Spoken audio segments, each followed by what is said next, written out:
The blonde lady is consoling herself with other men, after which someone enters the room. This man addresses Her Majesty, and the girl turns to him with interest. How dare he disturb her? It turns out to be Empress Ranch Julia Domina Barrios. The woman notices that it is Justo who is the captain of the personal guard. The girl then smirks and claims that she can hardly believe that he came to have fun with her. And if this is the case, the woman wonders if this is really cheating, after which she starts laughing loudly. She turns to Justo again and orders him to answer immediately, because she will not ask twice why he came. The guy tells Her Majesty that she has gone too far, but the girl compliments him and asks if she has really gone too far. It's so funny, and it seems the boy has become bolder. She didn't think he would come back and bite the hand that fed him. A week ago, the Empress issued a decree on mass executions, and that day, Justo decided to sever all emotional ties with her. He destroyed not only his loyalty, and now he accuses her, clutching his sword tightly. The Empress he believed in and followed was not so cruel. She was an aristocrat, a strong woman, and also the amazing man he fought alongside. However, change is as inevitable as the changing of the seasons. The only thing she had left was not nobility, but rudeness, so he could not look at it anymore. Now the guy is crossing blades with his mistress, but the girl just smirks, after which the lady pushes him away. The other knight immediately turns excitedly to the captain of the guard and attacks the Empress. However, the main character punches him right in the face, causing him to fly away. The sound of weapons colliding could be heard for a long time.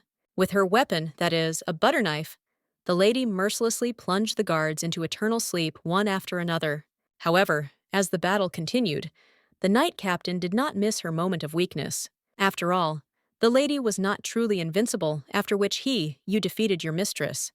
The main character grabbed the guy's clothes and claimed that he was a dirty traitor. She also swears that she will take revenge until the end of his days, and will follow him until the very end. When the last breath escaped her lips, her fading eyes were still open.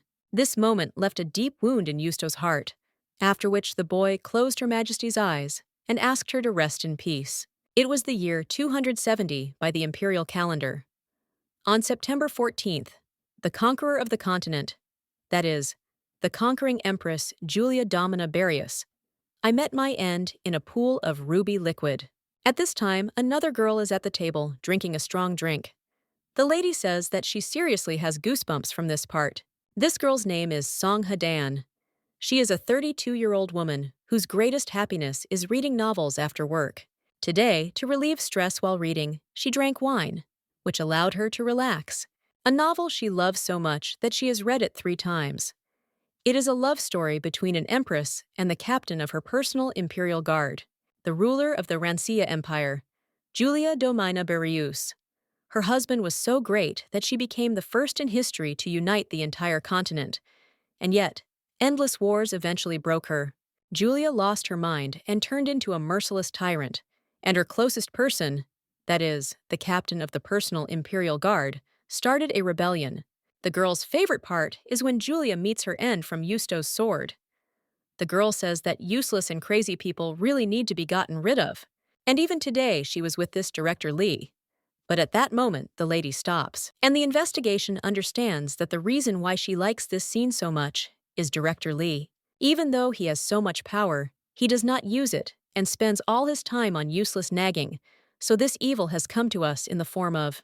The girl understands that she wants to be like Justo, and would like to drop everything and leave the company. But memories of the loan prevent her from doing this, and the lady understands that she has no choice, after which they think that it doesn't matter at all, because she will just drown all her problems in alcohol. After drinking, it is so easy to fall asleep, and after all, tomorrow is a day off. But a little while later, the lady is lying in a soft, comfortable bed, and when she wakes up, she realizes that she has a splitting headache. The girl also notices that her neck also hurts and reaches for the nightstand next to the bed for water. But the main game does not notice from there that the bed turns out to be much larger. The lady looks around the whole room, and she realizes that it looks just like a palace. While various guesses come to the girl's head, she heads to the mirror. Seeing his reflection in shock, he realizes that this is Yulia Bledna. Her fair skin and blonde curls shine with their magnificence. Her scarlet lips resemble a red liquid. The lady grabs the mirror in shock and realizes that this is impossible because now she has become the villainous ruler of the ranch empire named Julia.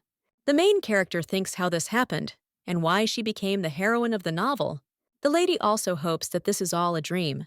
When she pinches herself, she realizes that this is all reality. The girl understands that she is definitely not sleeping, and when she turns around, she sees some kind of rope. The lady thinks that this bell was also used to call maids. If this is not a dream, then it means she has become Julia from the novel, and the most important thing for her now is to find out how much time is left before Yusto rises. In other words, she must find out what year it is in this world. Then the lady rings the bell, and the maid immediately enters the room and asks if Her Majesty called. The girl understands that Julia was put into eternal sleep on September 14th, after which the classic girl is told what day it is. The maid replies that today is September 11th and the 270th year since the founding of the empire, which shocks the main character. After all, there are only 3 days left until the uprising. A little while later, the lady sits on the bed and thinks about all this. She understands that no matter how much she looks, the room is exactly the same as described in the novel. She also doesn't understand how it happened, and the only thing she understood is that she became Julia from the novel. Well, what is more important is that there are only 3 days left for her to plunge into eternal sleep, and the lady is thinking what to do, because in a few days she will really go to the next world at the hands of Yusto. The lady understands that if everything happens according to the plot of the novel, then it will be so, but she does not want to plunge into eternal sleep for the sins of others. Therefore, we need to remember why Yusto tried to eliminate her and what Julia did.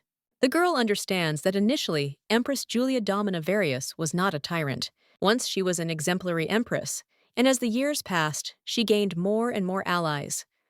But the war began, and she had to move away from the ideal. She was intoxicated by war and superiority over others, and the woman wanted more and more. The people were exhausted, and when the war finally ended, Julia drowned herself in alcohol and men. And then, one of the aristocrats claimed that the place of the Empress belongs to the ice. There are those who are eager to take it away. The girl asked the Duke of Fez what kind of creature dared to lick her throne, and the man replied that it was her former followers and those whom she had imprisoned. The lady asked what she should do, to which her interlocutor smiled, and he told Her Majesty that she had imprisoned them, but still had not taken care of the future by sending them into exile, because now they are thirsty for revenge, and he thinks it's time to finish what was started. If the lady agrees, he will immediately begin to carry it out. It happened on September 9th, 270 year, and the girl claimed that all those who are against her, these are freaks who were exiled or sit in the Tower of Exile, so they are all sentenced to death. The girl organized mass executions, and the next day, Yusta addressed Her Highness and said that all these people were devoted to her. Therefore, he asks not to carry out the order. Julia's mind had long been clouded, but nevertheless, Yusto sincerely cared for her because he believed in her to the end. Well, at that time, the women were only interested in the boy. Why he always comes with sad news. He should stop talking about sad things and have a drink with her. If he doesn't want to, then let him leave. After all, she was busy, and looking at this, Yusta realized that the Empress he followed was no longer alive, and promised himself that he would rise. Now the main character understands that she remembered the plot, and then Yusto was very hurt. The girl understands that she can survive if she changes the plot, and to do this, she needs to prevent Julia's order from being carried out. But the main character also thinks that she can't just take and cancel the order, because not everything is so simple there. Yusto tried to trust the Empress until the end, and all because he had deep feelings that he did not dare to express. After he decided to rebel, he was tormented by the feelings of both a faithful servant and a man in love. The guy cut everything in his path to cut off all love for her until his hands turned scarlet. After the war, Julia lost her mind, and it took Yusto 3 days to finally rise up. The girl sighs and realizes that she must have good reasons to cancel the execution. There must be enough reasons for Yusto to forgive Julia. Their main character understands that the plot of the novel is very interesting. If you think about it, after the rebellion of Justo, the Duke of Fez denied all his connections with the Empress and directed all his energy to the restoration of the empire. Therefore, The girl is shocked to realize that all this can be prevented if she does not listen to the Duke. So one can accuse him of treason and of having deceived Julia into issuing the order. The Duke of Fez knew that if Julia found out about his actions, he would lose his head. But after all, there is evidence of what Fez tried to hide. A little while later, the maid comes into the room and asks if her mistress called her. The main character understands that the evidence is with those who know about the conspiracy and tells the maid to prepare everything because she will go to the Tower of Exile. The maid is surprised by this, and the Empress claims that she thinks that she has something to see there. The lady thinks that she will meet with those who have evidence of the Duke's betrayal, and she will also do everything to ensure that Justo leaves her alive. At this time, someone turns to Duke Marcus and asks why they can't start everything now that the Wind Knights are on their side. At this time, the guy thinks about Her Majesty and understands that he swore allegiance to her. But now he renounces his oath and claims that in 3 days they will execute the Empress and the Duke of Fez. He will stop the Lane's empire. The guy understands that he did it and the process has begun. If this happens, even the strongest emperor will not be able to cope with this wave. Justo says that the execution of the Empress is not the end. All bribe takers, including Fez, will also be beheaded, and those who were framed and exiled will be released. And the guy understands that this is not the most difficult thing, and when he takes off his glove, he thinks that the most difficult thing is with his own hand, to plunge the Empress into eternal sleep. The guy immediately begins to feel sad and thinks about the mistress. But at that very moment, someone bursts into the room and shouts that he has urgent news. With a fever in his face, he went to the Tower of Exile. The main character at this time heads to the tower and understands that everyone who sits in it must be on her side. There is a great wizard named Felix and a prime minister named Cyril Benis. She needed their support to survive. The place was disorienting because of the sudden change in weather. On the same sunny day, the sky can suddenly be covered by thunderclouds, and sometimes it feels like the seasons are divided into 2 parts, half autumn and half summer. This tower once belonged to a magician. This Mac conducted large-scale experiments on mixing different kalimatas, and as a result, broke the entire sequence of the seasons. In the end, prisoners were kept in this tower. Thus, the Duke of Fez, one of the wisest and most competent men, gathered together a large number of imperial allies and locked them in the Tower of Time. Julia, intoxicated by a life of debauchery and having lost her mind, easily fell for the Duke's false words. But she realized that this would lead her to immersion in eternal sleep and gave the order for a mass execution. Thus began the rebellion against Julia. The Duke of Fez knew that if she found out about his lie, he would lose his head. When the Empress went to the front, then she appointed him chief of imperial affairs, and after a long war, Julia began to seek solace in alcohol and other substances. Meanwhile, the Duke issued forged orders and exercised the Empress's power as if it belonged to him. Now the girl approaches the tower, and the knights immediately kneel and greet Her Majesty, the ruler of the empire. The girl tells them to get up and asks where those who were recently locked in the tower are. One of the servants replies that everyone is on the 4th floor, and the girl says to be taken there.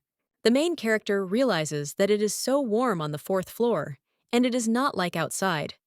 She also thinks that Felix used magic as it was said in the novel. When the main character approaches one of the cells, she asks who is there, and also understands that Julia initially gave the order for expulsion. But the Duke of Fez caught these people and locked them in a tower.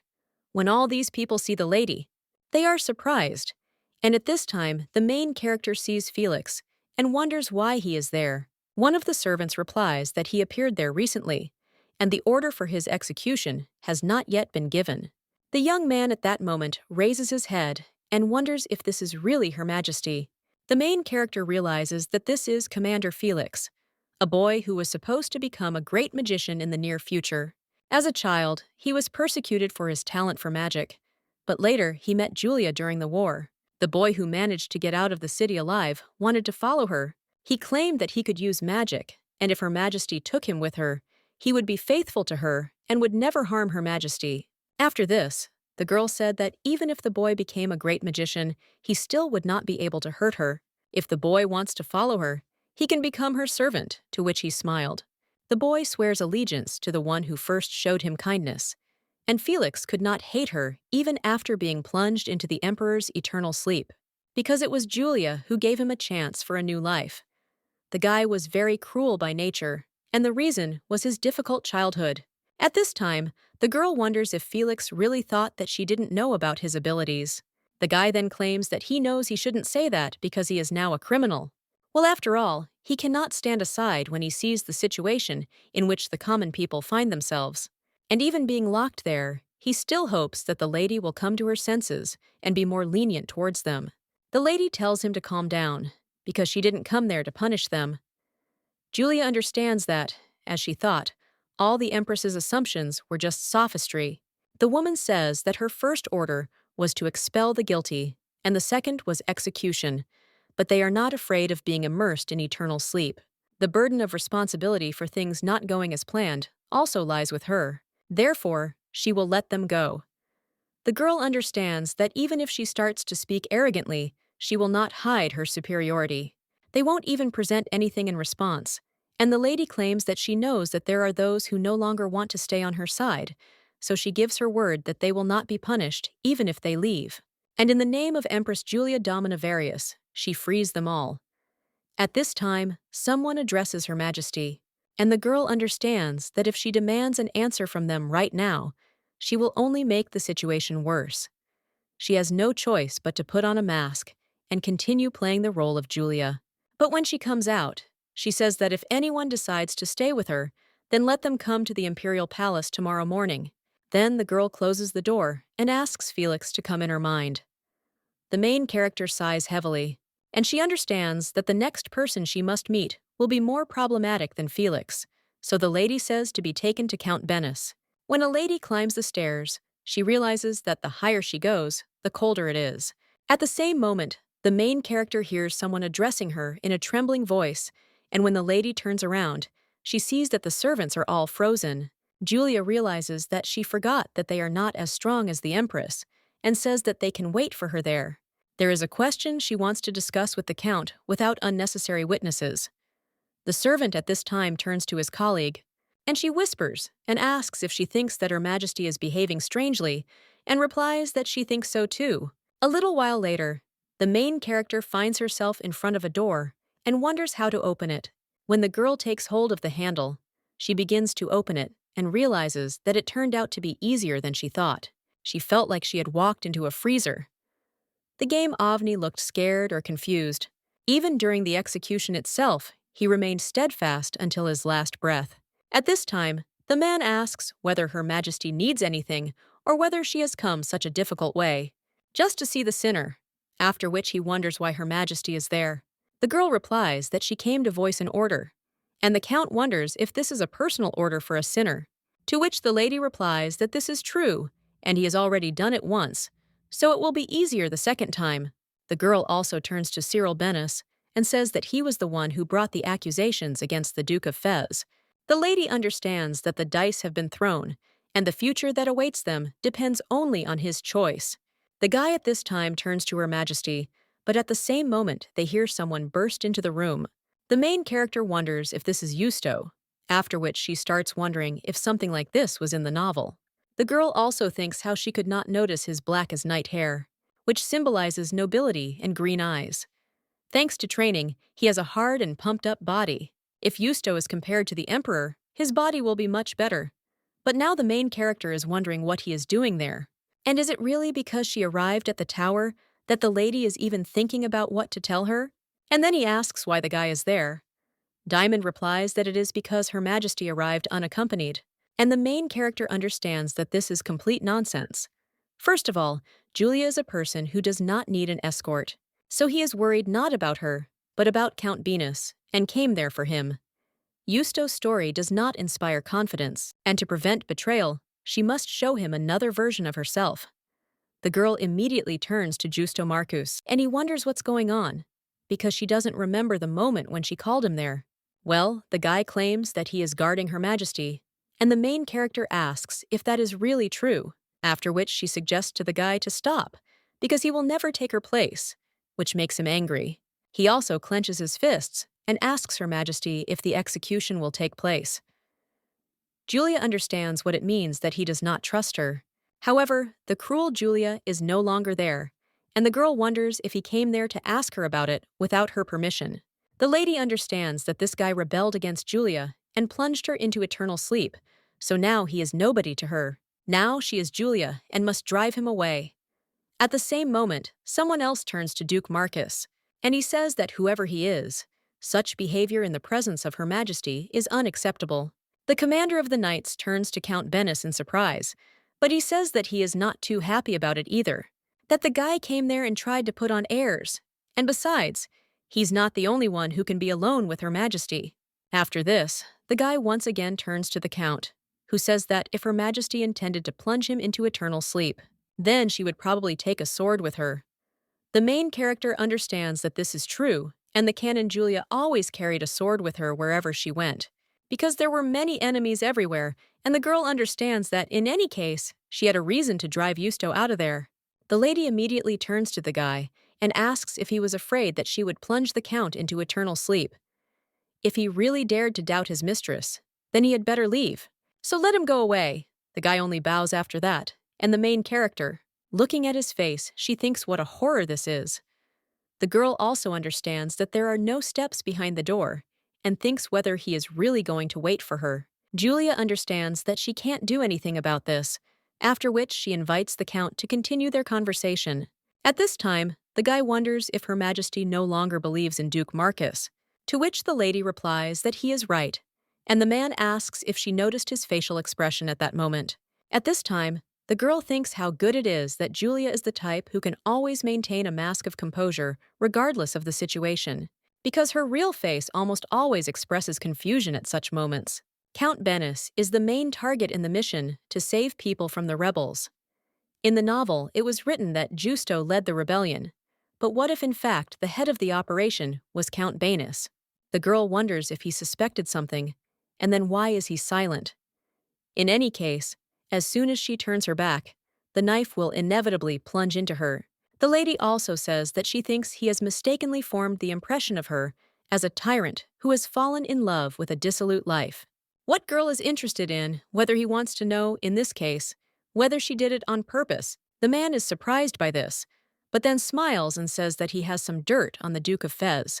A little while later, the girl heads to the bed, and when she falls on it, she realizes that she is very tired.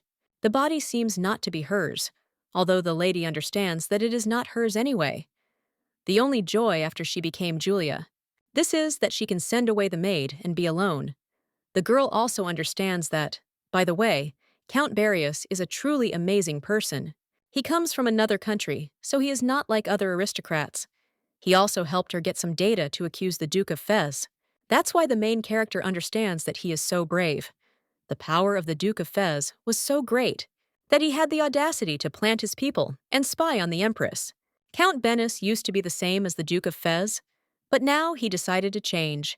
The girl understands that she was really nervous, but still held up well. To be honest, it was difficult.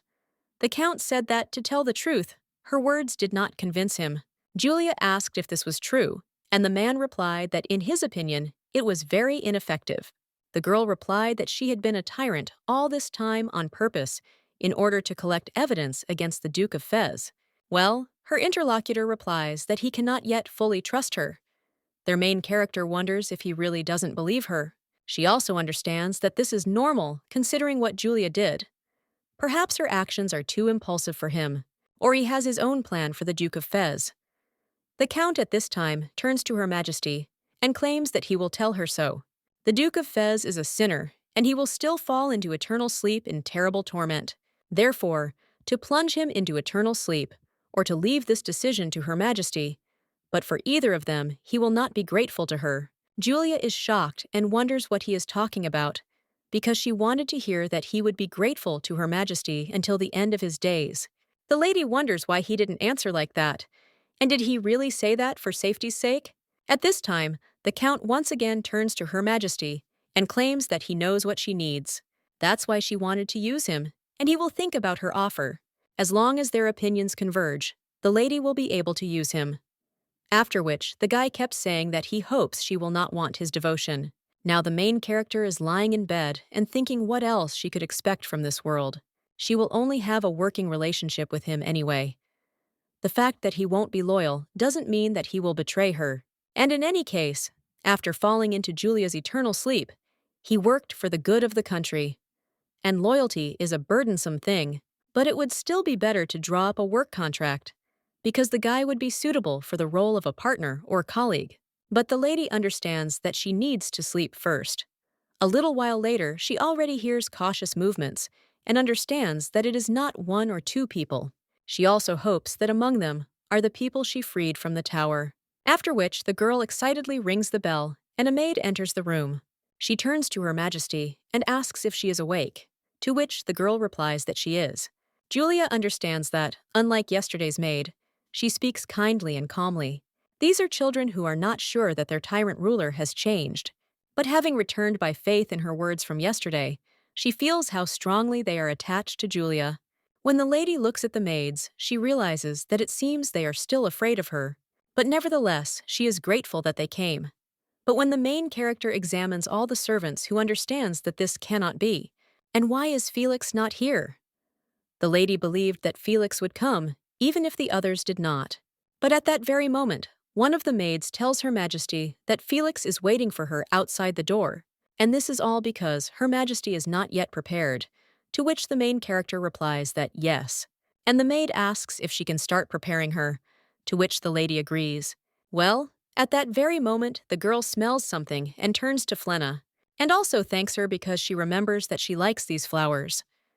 Julia understands that this is a refreshing citrus scent. After Julia praised the smell, they began to prepare the water using these flowers. These flowers are collected every spring, and they bloom and also emit a wonderful aroma. To prevent Julia from developing an allergy, they were carefully checked, only for the sake of Julia being happy. However, after that, the girl became a tyrant. She no longer liked the scent of flowers, and the maid was probably afraid to perform her duties today. She must have been hesitant to use those flowers again, so she was shocked by Togo. What attention the maid paid to little things for Julia's sake, and now the girl is ready to burst into tears. She also hates Julia because she couldn't even give her a short compliment. A little while later, the maid finishes her work, and looking at her mistress, says that everything is ready. The main character looks at them with a smile on her face, after which one of the maids claims that she will call Felix. When the girl leaves, she also thanks Her Majesty with tears in her eyes, and the main character in her thoughts congratulates them on their return. At that moment, Felix enters the room and addresses Her Majesty. The girl says that he has come too, but at the same moment, he sees tears in the guy's eyes and asks if he's okay. The young man replies that yes, and apologizes, because everyone says that Her Majesty has become her former self. That's why he's very happy. The girl realizes that the rumors must have started because of this morning, and the guy at that very moment asks Her Majesty, "What is it?" To which the lady replies that it is all because he returned. The lady thinks that it is a bit strange to say this so openly, but it is true, because without them, she cannot survive in this world. At this time, the guy tells Her Majesty that if she orders, he will follow her. Julia understands that such words are a little embarrassing, and it is quite pleasant to hear this from Felix. Well, at that very moment, the lady hears someone else screaming behind the door. The maid tells the Duke that Her Majesty is busy at the moment, but the man only pushes her away and asks how the maid dares to prevent him from meeting with Her Majesty. The man immediately enters the Empress's room, and the main character understands that in this world, she must get rid of him first and foremost. The main character also understands that he is the biggest problem there, and that he is her enemy, which is one step away from the wooden door. In the novel, it was because of him that Julia was plunged into eternal sleep, and he is her enemy. The man at this time comes to Her Majesty and asks her to stop using mana. The girl looks at her hand and realizes that she has released mana. Apparently, she lost it when she heard the Duke. The girl immediately smiles and claims that it's just morning practice and asks what his reaction is, and also did he really think that she was going to put him into eternal sleep. The man replies that of course not. Her Majesty would not do such a thing. Julia understands that even a cough cannot hide the trembling in his voice. She would gladly get rid of him now, But she can't do it because of Cyril Bennis. She shouldn't accidentally do something so stupid, because she needs to get the guy on her side. The Duke at that very moment cries out to Her Majesty and asks why she forgave these traitors. But the main character wonders if something is wrong, to which the man replies that they were rude to her. And didn't he say that they wanted to take her place? To which the lady replied that it was like that, but wondered if she was obliged to listen to him. Julia also asks if he thinks he has become a burden. She let them out of the Tower of Exile and is not going to send them back, after which she asks if he understood her. At the moment, there are 3 people ruling the empire: the Duke of Fez, who is a representative of the nobility, the tyrant Empress Julia, and the army under Justo. This army never thirsted for power or war, but because of Julia's corruption and the interference of the Duke of Fez, they had to. No one could tolerate the cruelty of these two, and the lady wonders what if one night Julia attacks the Duke of Fez. She thinks that at first this would make many people happy, but then they would start wondering why she was doing this. And while they are so openly at odds, there will be those who will wait for the knights to resolve this problem, and the rest will follow Count Banus's advice to stop them. The lady's goal is to support Count Banus's opinion. This will make it easier to reveal the truth about the Duke of Fez.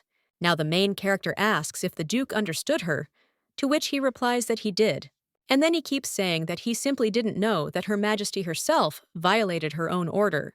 Julia asks if he wants anything else, and the man replies that he was only thinking about the well-being of Her Majesty. To those who betrayed the Empress, how could he allow them to stay near her? The main character is irritated by how convincing this is, and how very insidious it is on his part. The Duke of Fez despised the Empress behind her back, but in front of her, he was always like a devoted dog. The more he has, the more valuable his life is, and the man understood that he had to close his mouth and appear before the Empress, otherwise he would fall into eternal sleep. The Duke also knew that he could get what he wanted and was confident of it: alcohol and other substances, and also handsome men. He did all this in order to gain the power of the Empress. The man claimed that he had done many things for Her Highness and was interested in developing gratitude. She could not listen to one single request. The lady thinks how shamelessly he acted, and this man is too similar to her previous director, so she doesn't like it. And yet it is possible to find differences, so the main character wonders if this is why he acted so recklessly. Julia understands that she is giving orders there, and while the Duke is surprised, he asks what she is talking about. Then the lady claims that he just violated her order, after which she asks if he wants to say that he did everything according to his preferences. The man replies that yes, after which he tries to say something else, but the lady says that of course, since he so easily sends her confidants to execution.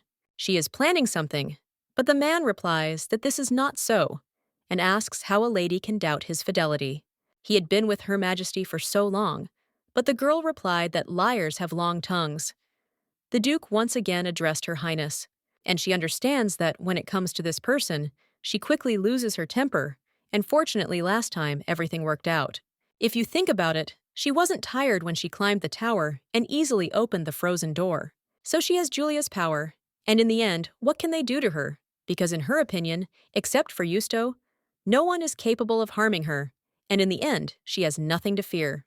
The lady rises from her seat and says that if the Duke is really so worried about her, then let her review all the information and data in the documents. She should not notice a single mistake there. At this time, the man loses the power of speech, and the main character understands that these are the words that the director from her past life spoke to her. No matter how well the Duke prepared himself, upon hearing such words, he would naturally become nervous. Well, if he shaves his words well and pulls out a trump card, he can win this game. The ladies at this time turn to the Duke of Fez and ask why he doesn't take a rest today. Julia understands that she will return him from his own work and claims that she will do the rest herself. After all, isn't it her duty, so he can go? The man immediately gets nervous and cries out that Her Majesty doesn't dare to do such a thing, to which the girl menacingly replies that no, and she dares. The lady also wonders if he dares to disobey the Empress's order. If this is so, then it is better for him to repent there and now, because he will not be able to avoid punishment. The lady sits back down and says that if he doesn't agree, he should try to challenge her decision, but she won't back down either. The man immediately falls to the floor in fear and asks Her Majesty if he dares to do such a thing. The girl looks at him coldly, after which the Duke immediately falls to the ground and says that her humble servant was too arrogant. The man also thinks when the lady managed to return to her previous state. Is it possible that the dosage of the medicine was not enough, so it needs to be stopped right now? The main character at this time smiles and says that the tavern is her most devoted subordinate. The Duke answers Her Majesty that everything is exactly so. This humble servant has always been devoted only to her. Julia says that she is sure that this is true, because she only teased him a little. The girl understands that he cannot even understand her true intentions, and claims that, by the way, how could such a diligent servant have enough of just one day off? After all, she has a small gift for him, and she gives him 3 days to completely rest and relax. The girl understands that it seems that this fool has not figured out anything, and where are his vaunted mental abilities? The lady also understands that in any case, he began to manage the country's affairs completely by accident, due to the fact that the previous Duke of Fez fell into eternal sleep without leaving an heir. His place was taken by his closest relative, so the girl can't believe that the past she allowed this to happen, even though it was at the war at that time. And yet she needs to finish all the preparations while he is resting. The lady also tells the Duke that she has never ruled a country without his help before, and he knows this well. The man says, "What is this? Her humble servant will come running as soon as she calls." The main character replies that this one is faithful, and he is really very devoted. After which, the lady turns around, and the man addresses Her Highness once again. As the girl moves on, she thinks how annoying it is that she has to play dumb in front of him. The lady also realizes that it seems she has been in his company for too long, after which she sighs. The girl understands that now she does not even have time to be angry. First of all, she needs to find out about everything that the Duke of Fez did, and try to remove all the consequences. The lady turns to Flenna and tells her to take the maids.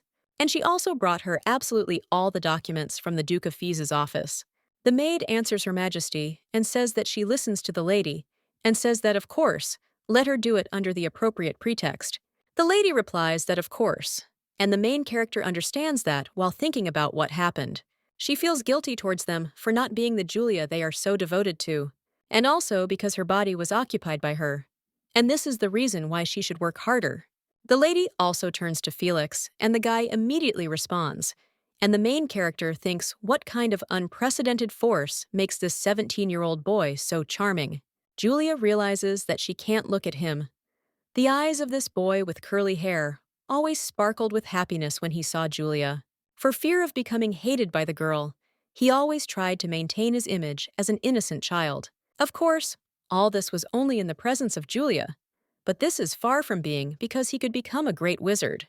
Near Julia, Felix was always like an innocent lamb, and besides, because of such behavior, the servants thought that he was just a cute child.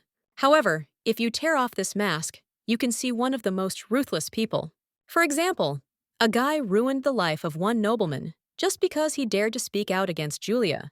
He became his worst nightmare, and after only a week, this man was bowing before Her Majesty, and he claimed that he had made a mistake. Felix saw the apologetic nobleman. With a smile on his face, he said that he finally realized the greatness of the Empress. The guy said this with an angelic smile on his face. The girl also thinks that thank the gods that he is so kind to Julia. Even though he is the Empress's personal servant, he should still be punished for the harm he caused to the aristocrat. But no one dared to bring charges against him because of fear. And moreover, Julia always knew about it, but preferred to pretend that she didn't know. The guy so sweetly pretends that he had nothing to do with what he did, and there are no accusations against him.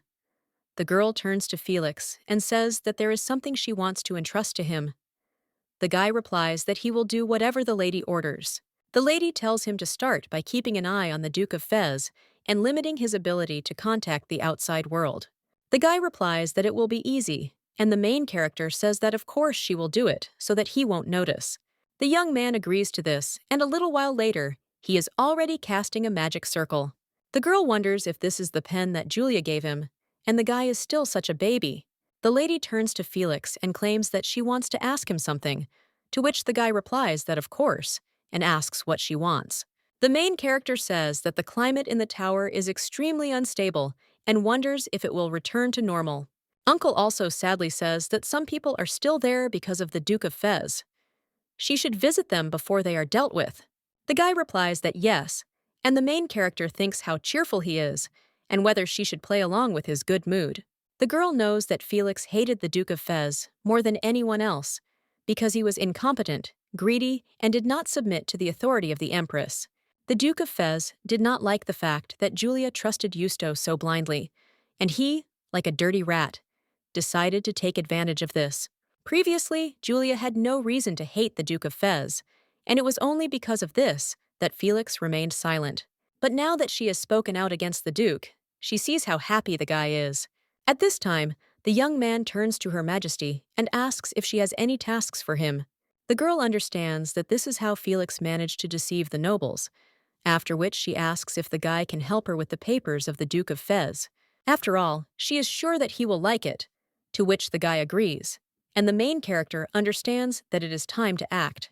But thanks to her past life experience, she understands what it is all about. Therefore, she must find at least something that will help free Count Benis, and she will succeed. A little while later, the main character already puts down the paper and says that Count Benus should be released because she doesn't see any evidence that he is guilty. The maid states that she will send the order to the lady in the tower, and the main character replies that it is fine. The lady realizes that in their business matters, he is a hell of a lot like Manager Lee. After all, he was sure that huge reports were much better than one-page ones. This is a typical incompetent boss who thinks that quantity always exceeds quality. It was only because of this that she had to read every line of all the documents to get to the bottom of it. And it was thanks to people like him that entire civilizations were turned into ruins. At this time, the maid turns to Her Majesty and asks her to take a break. The main character agrees, but when she picks up a cup of tea, she realizes that he is very familiar. Julia says that it has been so long since she drank it, and the maid asks if she likes it. The girl understands that more than and about 2 years have passed since the time when Julia enjoyed this particular Chinese tea. While I was developing a strategy for the new battle, the refreshing aroma of the drink helped clear my thoughts. However, growing and cleaning tea leaves was very difficult. Particular attention had to be paid to water temperature and time. Because if you make a mistake, the drink will become bitter and disgusting. But if you do everything right, the tea will immediately acquire a unique taste. Incredibly refreshing and slightly sour, Flenna grew the desperate leaves, especially for Julia, and she preferred to dry them herself, so the main character understands that if she had the opportunity to try such tea earlier, she would never have drunk coffee. Flenna did an amazing job, and all these efforts were only for Julia and for no one else. The girl replies that she has no reason not to like this tea, and she cannot believe it. That I could forget this incredible taste. At that very moment, someone else is knocking on Her Majesty's door, after which the woman turns to her and claims that the captain of the royal guard is asking for an audience, to which the main character agrees. A little while later, she sees that the guy has arrived, and then invites him to sit down. The brunette wonders what the lady has in mind, but she asks what he means. The guy says that the lady ordered to free Count Benis, and the main character replies that this is true. The accusations provided by the Duke of Fez were not enough, and the girl asks if something is wrong. The knight commander says that he hopes that this is really the case, but the girl asks what he will do if not. In response to which, the young man remains silent, and the main character understands that this should have confused him. Canonical Julia would certainly not have done so, and she knows that Justo is very worried about this. Well, she only has 2 days left, and she will do everything to survive, even if she has to use Justo's thoughts against him. The lady also points out his silence, and wonders if he really wants to speak, that he suspects her of something. At this time, the guy is wondering in his thoughts why she is asking him about this. Julia's smile was the most precious thing in Justo's life, he confidently persuaded, that his love and loyalty were dedicated only to her. But now the guy is in great pain because of this. He couldn't believe that the Empress was so terrible, and about 3 days ago, Justo admitted that there was no virtuous Julia. There was only a lie. And yet the boy did not understand how she could change so much in just a few days. The brunette at this time claims that he is forced to leave her, and when he leaves, the main character lies down on the table and she understands that just a little more, and she would have definitely fallen into eternal sleep. Julia wonders why he looked at her so suspiciously, and still she feels a little sorry for him, but the girl thinks that it's hard for her too, because she can't just get rid of him and leave him nearby either. That's why she's so tired because of this. A little while later, someone else comes into the office and asks if he is disturbing anyone. It turns out to be the Count, and the main character asks if he has arrived. The guy replies that it looks like the maid did not inform her of his arrival, to which the girl replies that no, and she heard everything, after which the guy asks if she is in this state because of Duke Marcus. The main character then asks if he is serious, and the guy confidently answers that he is. Julia smiles menacingly and understands that he knows that she will not put him into eternal sleep right now. Then she realizes that she needs to talk about something more important and states that she is glad that everything went well. Her interlocutor replies that this is all thanks to the quick actions of Her Majesty, and there is very little time left. The main character asks if they can bring charges against him yet. The man replies that he has found proof of all the crimes of the Duke of Fez, after which he hands them to the lady, and the main character sees that everything is written down so precisely and in such detail. She was tired of looking at Fez's reports all day, but this document was just amazing. This guy really did a great job. At first, it wasn't that bad, but in the end, he appropriated at least half of the country's budget, especially last year, and the girl thinks what can be done with such a sum. She also can't believe that the guy dared to steal money right in front of her nose, and how many other aristocrats helped him with this. Her interlocutor at this time silently looks at the lady, after which he hands her several more scrolls. The girl wonders where he got all this from, but she even feels how he wants to kill all the corrupt nobility. Besides, all this pile of documents means only one thing, and that is that he worked all night long. The next morning, the main character opens her eyes and realizes that today is the last day. If she does nothing today, then tomorrow there will be an uprising, and all night she prepared the materials that will be used to indict the Duke of Fez. The nobles were ordered to report to the palace today and must work hard to survive. Overall, the work went much better than she expected, and the Duke didn't seem to try to interfere. The lady didn't even think that he would believe her, but under Felix's observation, it turns out that he is having a very good time. The man became frightened only when he was ordered to tell everything about her, most likely the Duke of Fez. He thought of something again, after which the girl realized that she didn't want to go to work and didn't want to go to the meeting. Well, it is still necessary, and when the lady moves on, someone greets the Empress. The girl says that it is good and let him announce her arrival, to which he agrees and states that Her Majesty the Empress has arrived. The girl sits on the throne and thanks everyone who has honored her with their presence. The ladies claim that she has gathered them there to correct the mistakes of the past. Until recently, she could trust the Duke of Fez with the administration of the empire's internal affairs. But recently, she received papers about the Duke's unreliability as chancellor, and she must deal with this now. The man immediately screams that this is not true and that they are being brazenly deceived. Someone else screams that the Duke is more devoted to her than anyone else, and he is ready to do anything for the sake of this empire, and the lady knows this very well because it is true. The main character looks menacingly at all these people, which makes them even more scared. The girl also addresses Count Banus, and he tells him to voice all the accusations against the Duke, to which the guy agrees. The lady thinks that it is necessary for the Count to voice all the accusations, because perhaps then Justo will believe that she has changed, and he will help her remove the Duke of Fez. The Duke at that moment cries out to Her Majesty, and he wonders if she will listen to the criminal, but the main character asks if that is really the case. The man screams that he already told her what he did, and the lady asks if he wants to say that she was wrong. And when she dropped all charges against him due to lack of evidence, the man replies that he didn't mean to say that. The main character at this time tells the Duke of Fez that she would like to trust him, so he will have a chance to justify himself right there and then. The lady asks him how he likes this idea, but the man wants to object, after which the main character tells Count Banus to begin. And he also told them what accusations he was making against the most loyal man of this empire.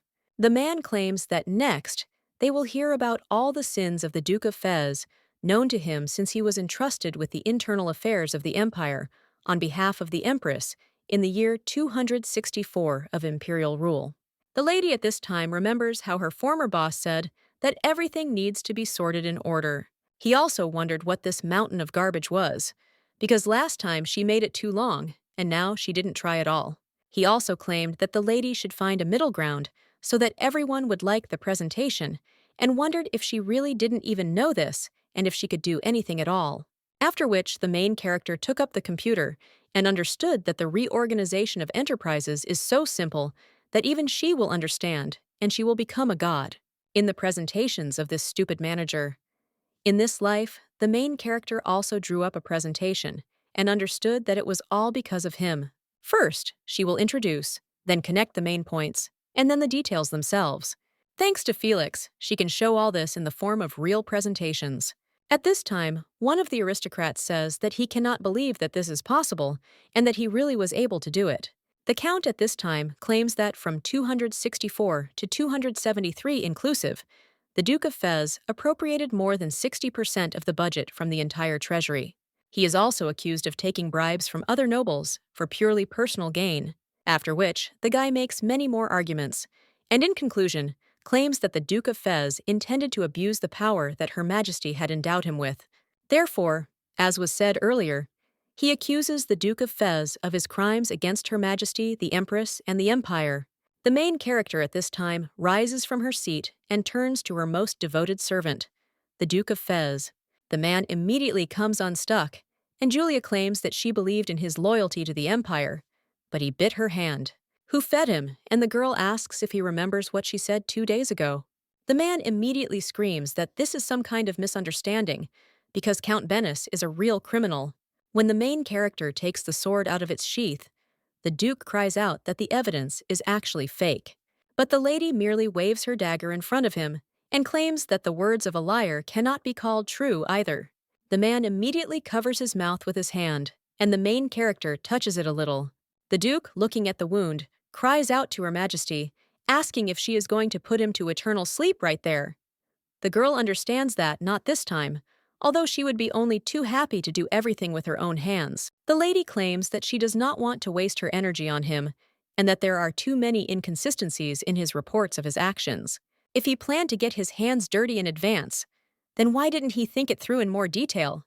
The girl also orders the arrest of the Duke of Fez in connection with today's accusations and his future fate. It will be decided in 3 days in the courtroom. The aristocrats immediately begin to whisper whether this is not the first trial since the war ended. The main character understands that this trial is being held to prove that Julia will no longer behave like a tyrant and will not indulge the nobles mired in corruption. The Duke at that very moment cries out to Her Majesty that she cannot do this to him because he is innocent. But the girl only claims that from today the Duke of Fez is deprived of all the privileges he has, and she will not spare any of those. Who dared to harm the Empire? A little while later, someone claims that all the knights are gathered. Another one claims that it's time for them to get to work, and of course they can't screw up, because the Empress is not stupid. This will be a difficult time for the knights, and one of them asks if everything will be okay. Another replies that time will tell, and the lady said that the Duke will face mandatory punishment. The man screams that he thinks that these are all her dirty tricks, and they cannot hope. But at that very moment, one of the participants takes off his hood and claims that he needs to go. His interlocutor replies that no, and he can't just leave. But the man claims that he can't do business with those who don't even understand the situation. Another participant asks if he's really going to believe her, since she was capricious like that once before. The man claims that even if she is capricious, and he chose the wrong path. In any case, the truth will soon be revealed. Also, everyone present there forgot something. The reason for their meeting was to have as few casualties as possible in the end. And now, he will resolve this issue without bloodshed, and sees no other way out. When the man closes the door, one of the meeting participants says that he really just took and left. Another man claims that he ate, but he still doesn't think that the guy is acting wisely, since he is still a foreigner. The other participant immediately swipes his hand across the table and asks if he really just said, "foreigner." At this time, someone else tells them to stop, and the participants of the meeting are interested in what the Duke thinks about this. Another one of them says that it is true, and the Duke should also speak out, but the guy is silent in response. Yusto has already decided everything for himself, and at least he thought so. When someone cried out to him that this was a very urgent matter, because the Empress was heading to the tower, the guy decided to find out what was going on there, but the main character just chased him away. The guy couldn't understand why she decided to visit such a place. Much time later, Her Majesty summoned all the nobles and thanked them for honoring her with their arrival. After all, she didn't expect this to happen. When the guy heard her words, he suddenly began to doubt his decision. The young man only sighs, after which he realizes that he has always been an outcast. He could never guide her on the right path, although he was always there. A little while ago, the guy told Her Majesty the States, because the people who were always on her side, after which he asked to consider the question of their execution again. The guy understands that a lot has happened, but Her Majesty has never changed, and in the end, he gave in. To return Her Majesty to her former path, he is ready to even sell his soul to the devil and sacrifice anything. The guy understands that he has finally given up, after which he keeps wondering why everything turned out the wrong way.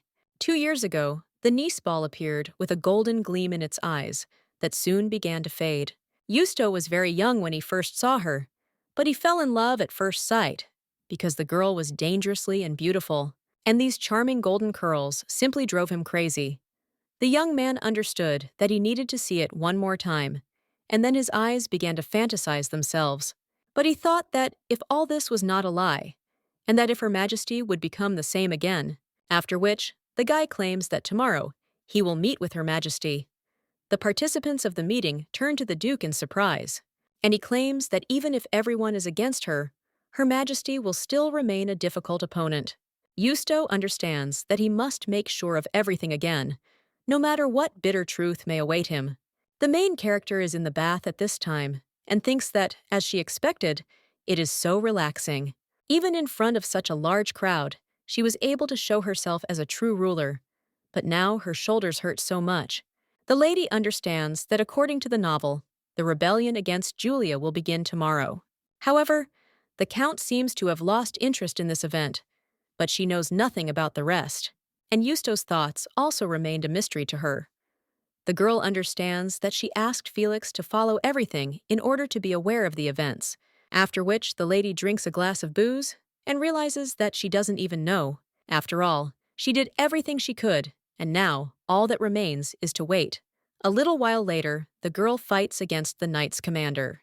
The lady thinks how this is possible, because Felix did not say anything like that, and why then did Yusto attack her?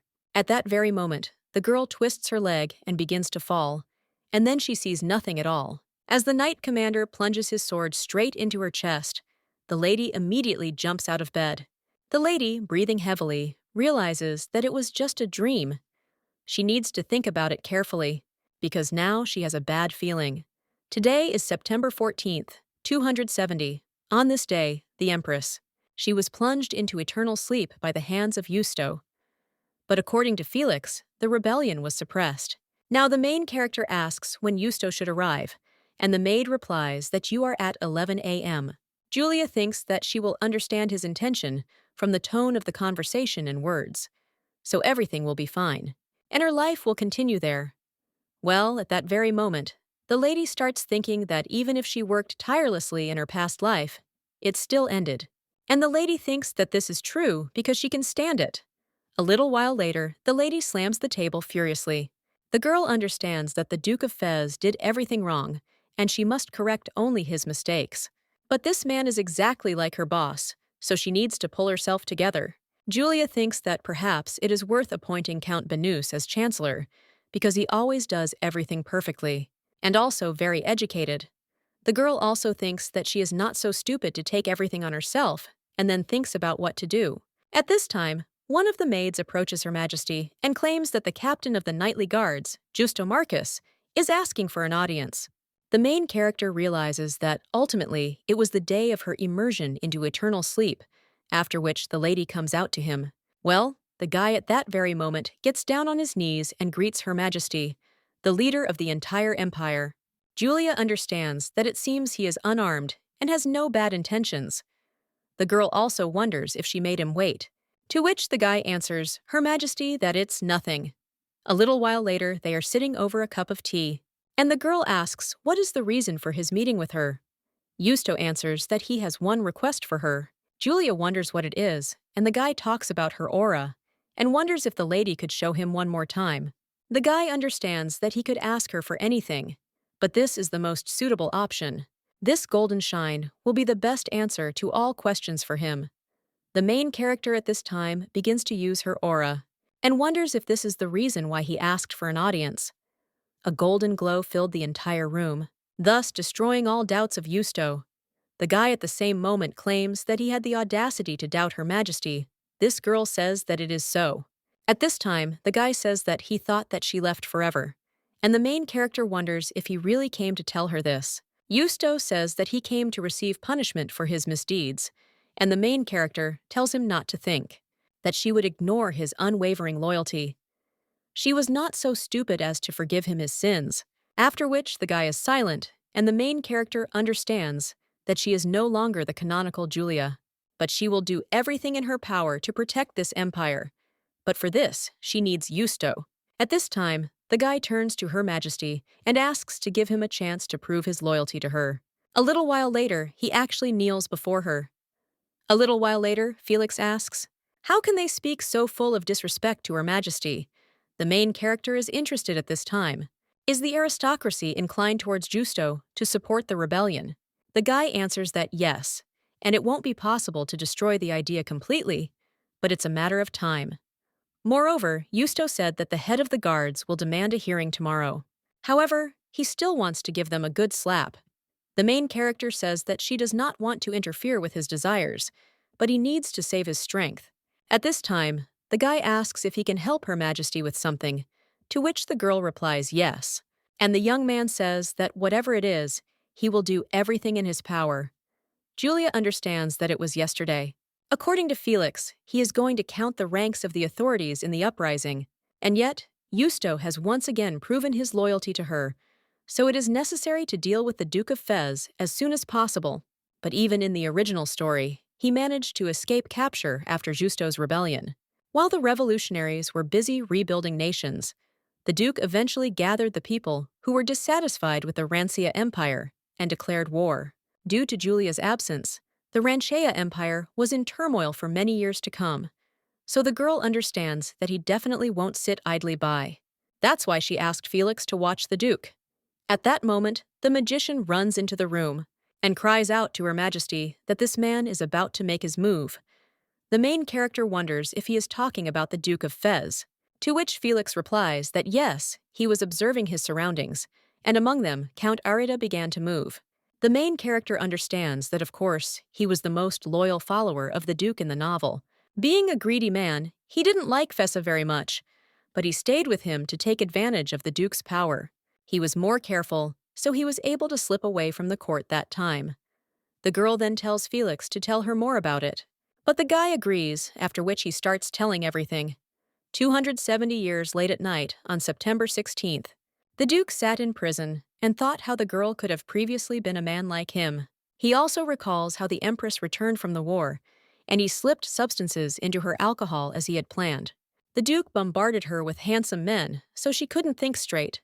The Empress was to become his puppet, and he could live as a king without consequences. Well, she deceived him, and he suffered so much, and was also her faithful dog. The man understands that he needs to show this creature his place. A little while later, someone tells the milord to come out faster, and the man looks up.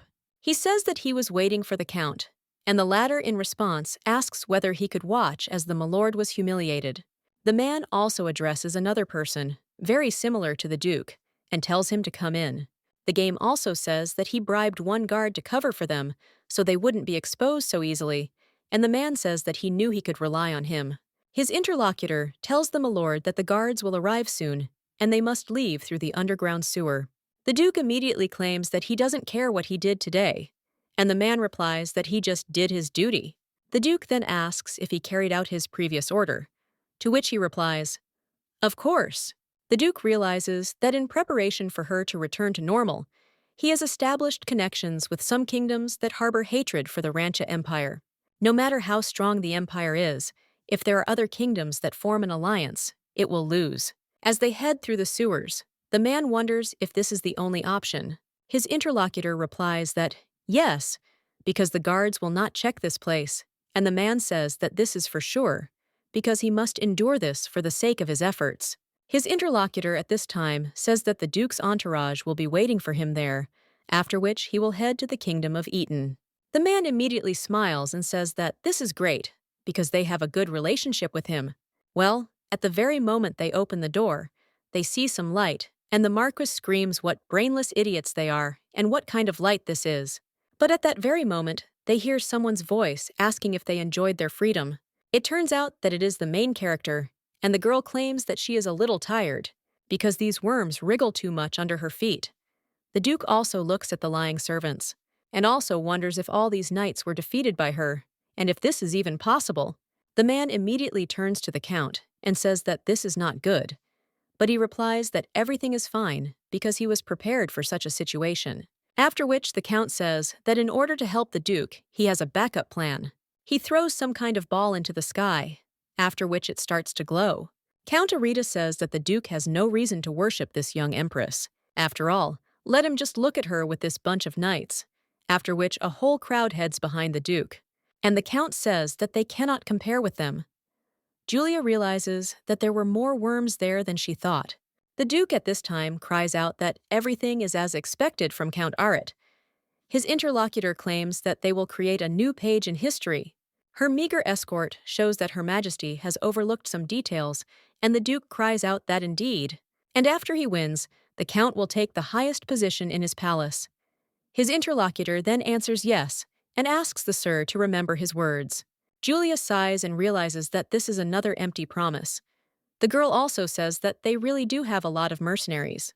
Well, this is all pointless. After which, the Duke only cries out that Her Majesty has finally spoken. Julia tells him to tell her about it, and the man cries out that Her Majesty has deigned to renounce debauchery and has spoken.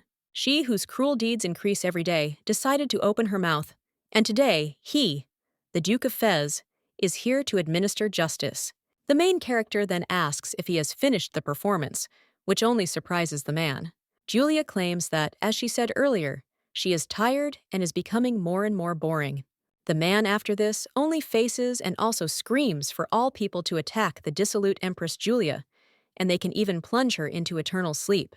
But at that very moment, the girl jumps up from her seat and begins to use aura.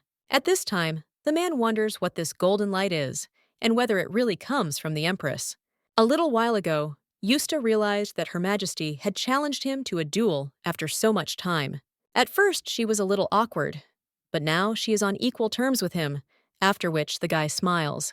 But at that very moment, the main character wounds his shoulder and says that he was just smiling. Julia was wondering if Yusta was taking her seriously, and his desire to look around during the battle was to end because the scars on his body would only get bigger.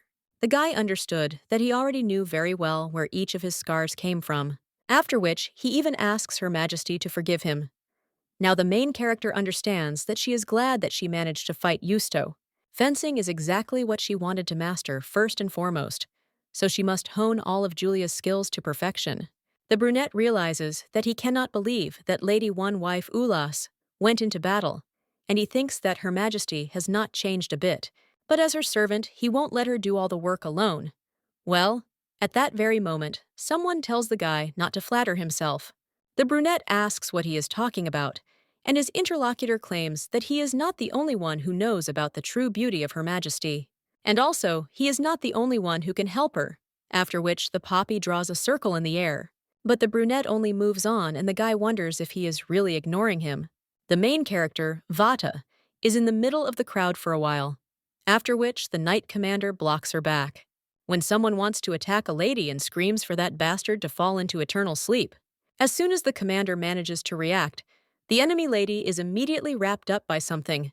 The magician screams that he will not dare touch Her Majesty with his dirty hands.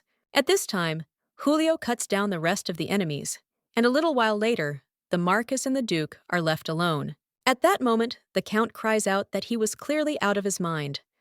The main character wonders if that is really true, and the man replies that he was under the influence of the Duke of Fez, and could not disobey him because he would not have left him alive if he had not helped him. He also screams asking to believe him because he had no choice, but the Duke screams that he is lying. After all, he was afraid of being slandered.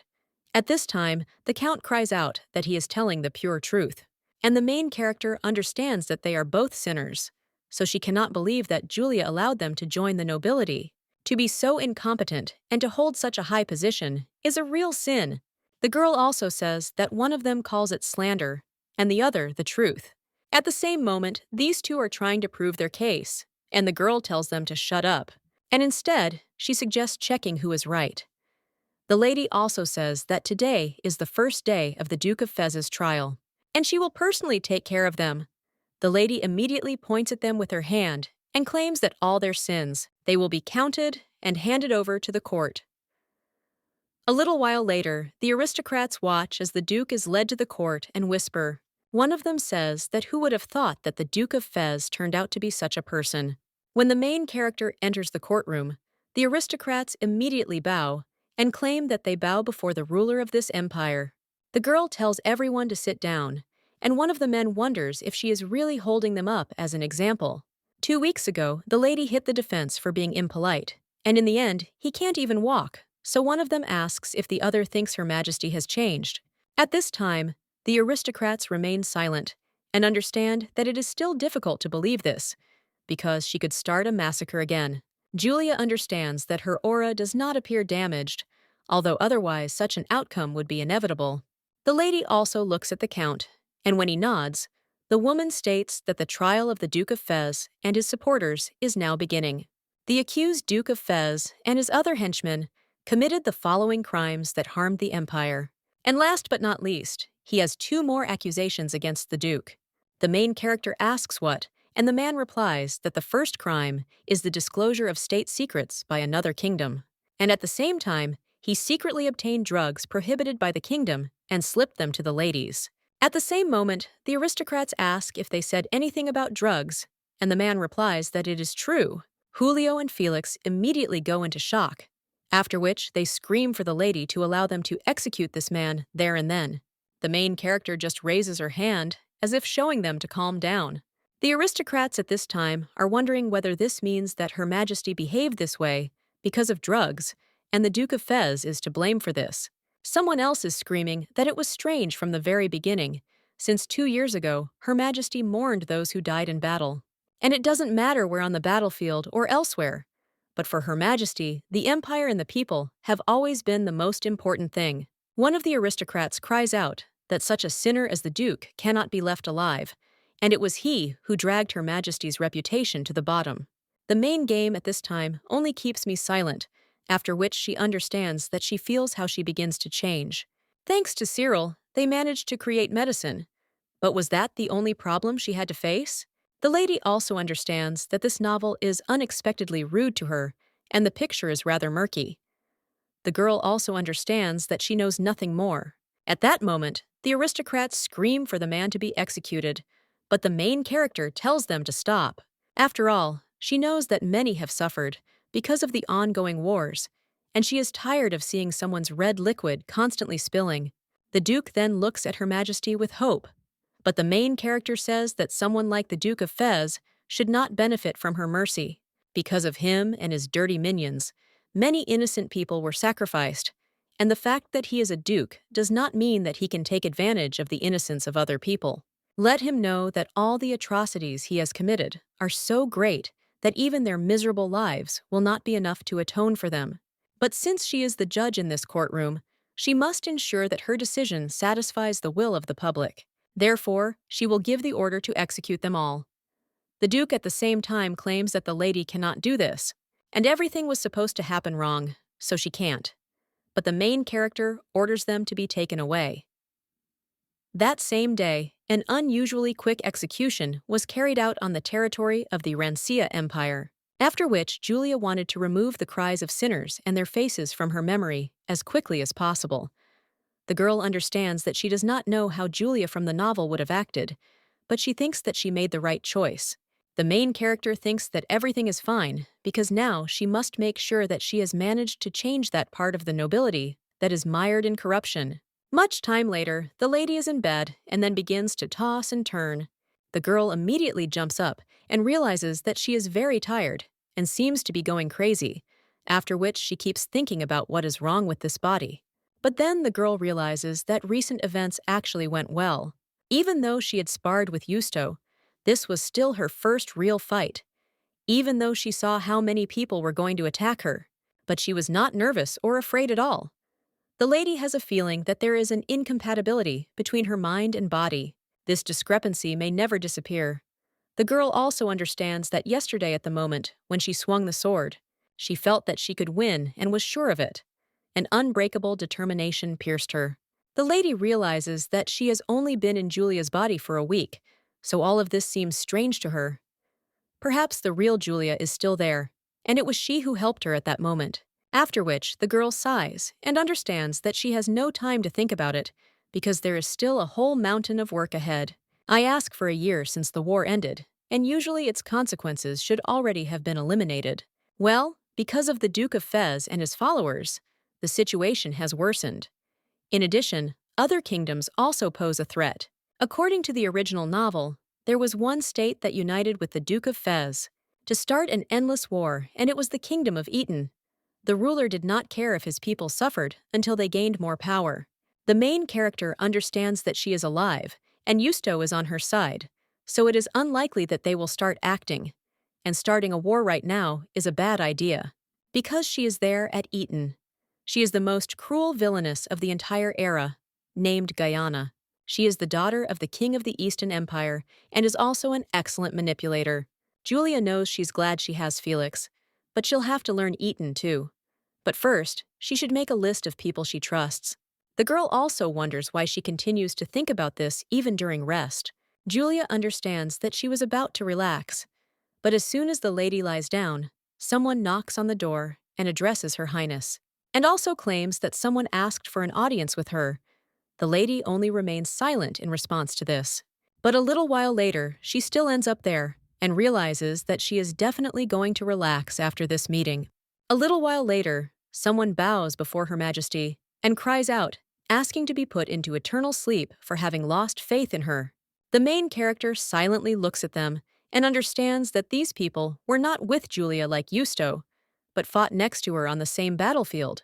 In short, in the past, they reciprocated the Empress's trust, and the lady thinks that she can trust and rely on them. Julia says that they should not talk nonsense early in the morning, and also stood up. These people immediately obey the lady, but one of them tells Her Majesty that their loyalty has been violated. Julia claims that a lot of red liquid was spilled at the execution site yesterday, so she no longer wants to punish anyone for minor crimes. The man immediately screams that this is not a petty crime, and the main character says that technically they overcame it, but in fact, this illusion was created by the Duke of Fez.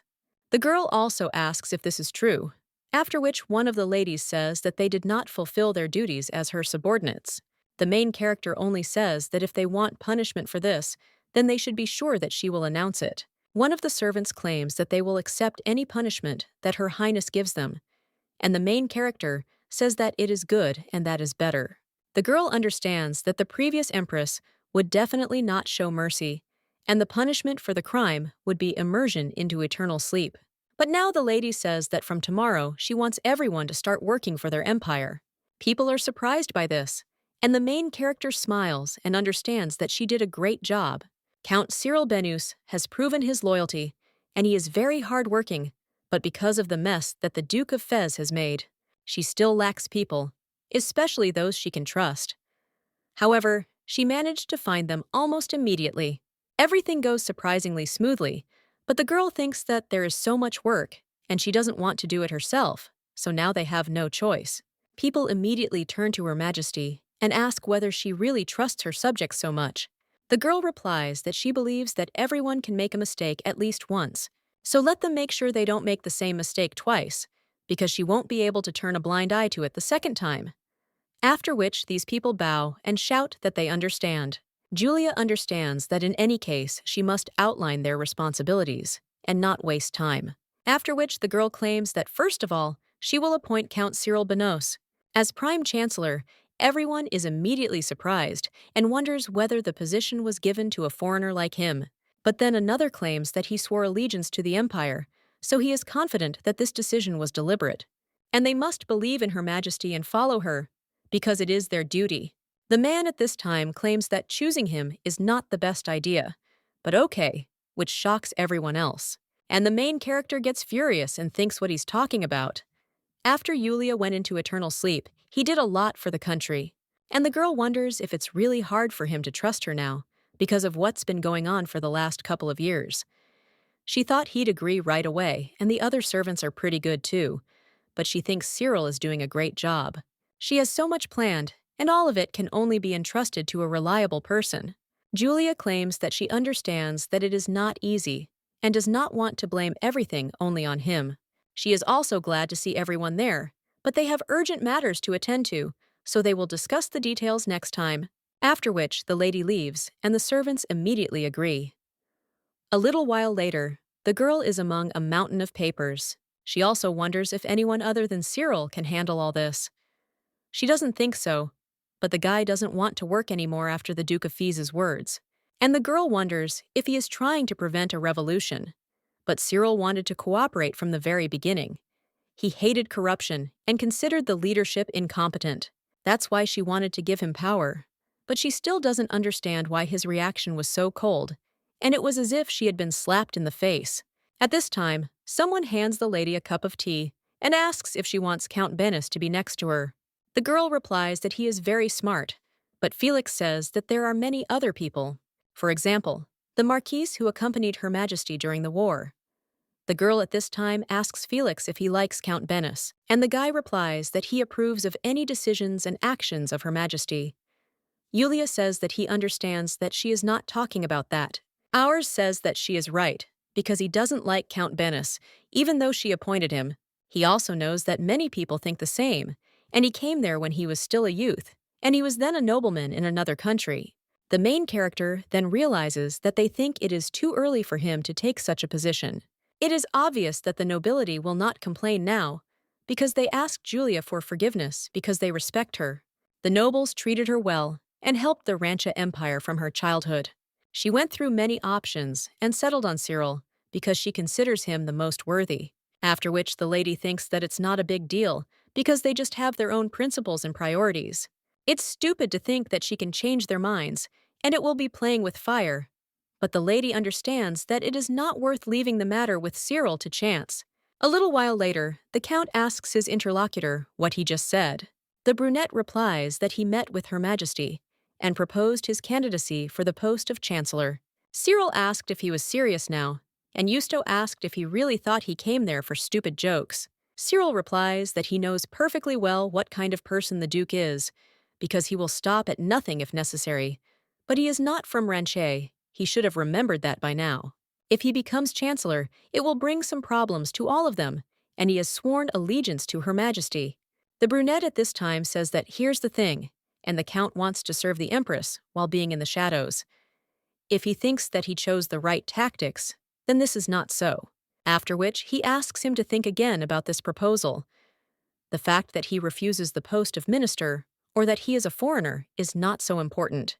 But the fact that he is so fixated on loyalty to the Empress is truly alarming. Cyril realizes that this guy knows more than he thought, and the nobles did not expect Fez to be executed. After this, everyone came in fear to beg for help, and the lady could really execute them for treason. The nobles thought that it was better to serve this Empress poorly than to wait for the one whom they did not know whether she had come to her senses or not. Her loyal people hate him, so if Her Majesty wants to fight corruption, then let him not make a choice in his favor, because it will be better this way, and he thinks that this is a stupid decision. Justo claims that the main thing is the words of Her Majesty, and if she made her choice, then how dare he contradict her? At this time, he understands that, judging by his mood yesterday, the guy will not be happy with the foreigner. He also claims that he does not want to say that he doubts him, and the brunette asks what is wrong then. Cyril wonders if the nobility will agree with this decision and whether he himself would agree. Justo replies that everyone agrees, and it is hard to believe, but yesterday he decided everything. The Count is shocked and says that this is impossible. And the guy replies that as he sees it, he has convinced everyone, so everything is fine with them.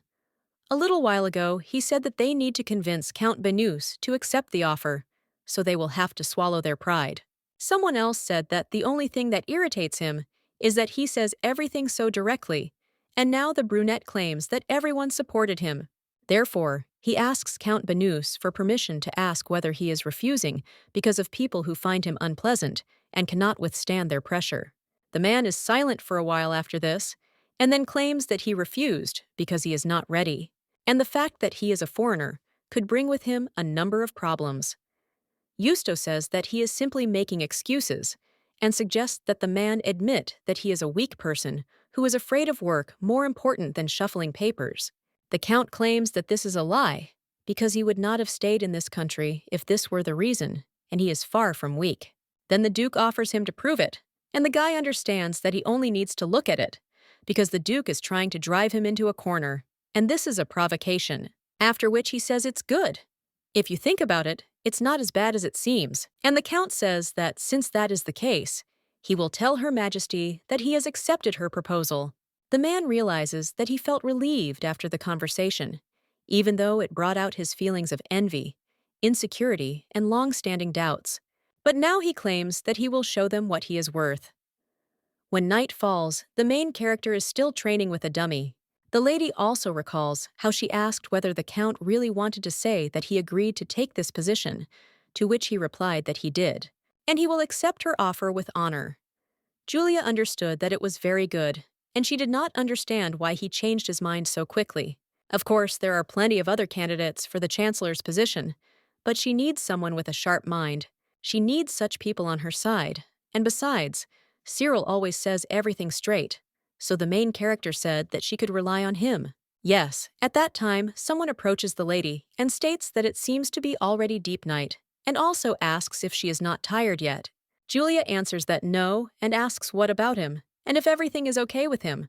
Justo replies that he cannot rest while the Empress is busy, after which the main character calls him to her, and they start the fight. The guy says that the lady works too much, and the girl says that he is right. The young man also adds that she rests too little, and the lady replies that this is a big problem. And her interlocutor says that he is responsible for her well-being and comfort, after which the main character becomes interested. Does he really think that she constantly does things that harm her? And the guy asks why she thinks so. The lady replies that it was he who convinced Cyril to accept her proposal. Julia understands that he knew that the nobles respected Julia and used this. And then he persuaded Cyril to agree to accept her offer in order to remove responsibility for the nobles.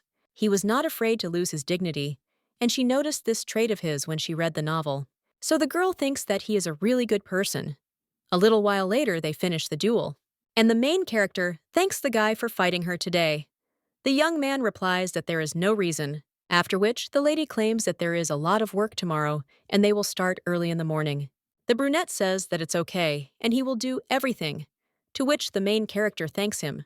A little while ago, the aristocrats were whispering behind the guy's back and claiming that he was the Empress's illegitimate son. But he seemed somehow sad, after which one of them turned to the guy and asked if he thought that they would treat him the same way as they did. They also said that he had no place there. But a little while later, the Empress told Justo not to remain silent. After all, he does not deserve such treatment, and he will forever remember these words, and they also became his light. Now, the main character tells Justo not to forget the straw man, to which he agrees. The guy understands that if someone could feel the power of this light, they would probably also help her, risking losing their pride. Justo is ready to do anything. A little while later, Cyril places the papers in front of the Empress, and he claims that from tomorrow he is taking 3 days off. The girl asks if he really wants 3 days, and her interlocutor replies that he thinks that he worked well enough and deserves this vacation. A while ago, one of the aristocrats said that the reason why the Empress chose Count Benus as chancellor was obvious. Another said that he thought the man was just a workaholic, but it seemed he didn't have much of a choice. It seemed to him that Count Benus only knew how to work, so he needed to watch him, and wasn't that amazing? A little while later, someone said that he had never seen Count Benus so tired, and that the lady was loading him with so much work. The main character sighs and realizes that she is also tired of all this, because they have been messing around with these papers for a month already. The lady says that it is fine, and let him rest for the next 3 days. But the man says that she should also take a break. Her Majesty also needs to rest. After which he keeps shouting that tomorrow is Thanksgiving Day, which will last 3 days. If the lady continues to work and does not take a vacation, he will be worried the whole holiday. After this, Yulia just remains silent and understands that she is the boss, so she needs to work and he can take a break. In her past life, the lady claimed that she was taking her annual leave, but her boss screamed at her. Does she really think she can take her leave at the same time as her boss? After which he kept insisting that he would not give it to her. And now the girl is thinking that at least she will not turn into the same scum, after which everyone agrees. A little while later, Felix says that if he had known what would happen, he would have dressed better. He also wonders if Her Majesty will be accompanied by another person. The maid tells him that it is impossible for someone else to go with Her Majesty, and the guy replies that he knows. At this time, Julia turns around and asks to look after the palace while she is gone. The girl also understands that she is leaving the palace for the first time, and so during this vacation, she will need to have a good rest. There is a festival coming up soon, so she needs to be at the palace at that time. Well, at that very moment, the girl notices someone else. She immediately hides behind the nearest wall. But when she looks at the guy, she thinks that he is cool, and he looks just like in the picture. He is really very handsome. But at the same time, the lady is surprised, because she understands that when Yusto first confessed his love to Julia, she gave him not a sword but a special dagger, and the guy couldn't use it. He carried it with him forever as a talisman. At that very moment, Julia wonders why she suddenly remembered the lines from the novel, and then she even sees this dagger in the guy's pocket. The girl understands that Yusto likes Julia. The head of the royal guard, Duke Yusto Marcus, is a man who is ready to do anything for Julia. He suffered watching the Empress destroy her own empire, and the reason why he wanted to lead the revolutionary movement. This is a feeling that he kept in his heart, but the Julia he knows and loves is not there now. But she can't give a clear answer whether she likes him or not, so the girl thinks about what feelings she has for him. From the moment she became Julia, Yusta always helped her, but what she feels for him cannot be called love. The lady thinks that they have become quite close, and she is so sad that she is not Julia, but she accepted the fact that her body belongs to her, and therefore she must play her role well. The girl understands that this is not the guy's fault, but he still loves the real Julia, and the lady understands that she must leave. But at that very moment, the guy notices her. The main character at the same moment thinks whether she did anything wrong, and the brunette at the same moment. With a smile on his face, he greets Her Majesty. The main character understands that he shows this charming smile only to Julia, and this makes her feel terribly guilty, but the girl is only interested in what brought him there on his vacation. The guy replies that he hasn't been taking good care of the horse in the last few days, but at that very moment, his dagger falls to the floor.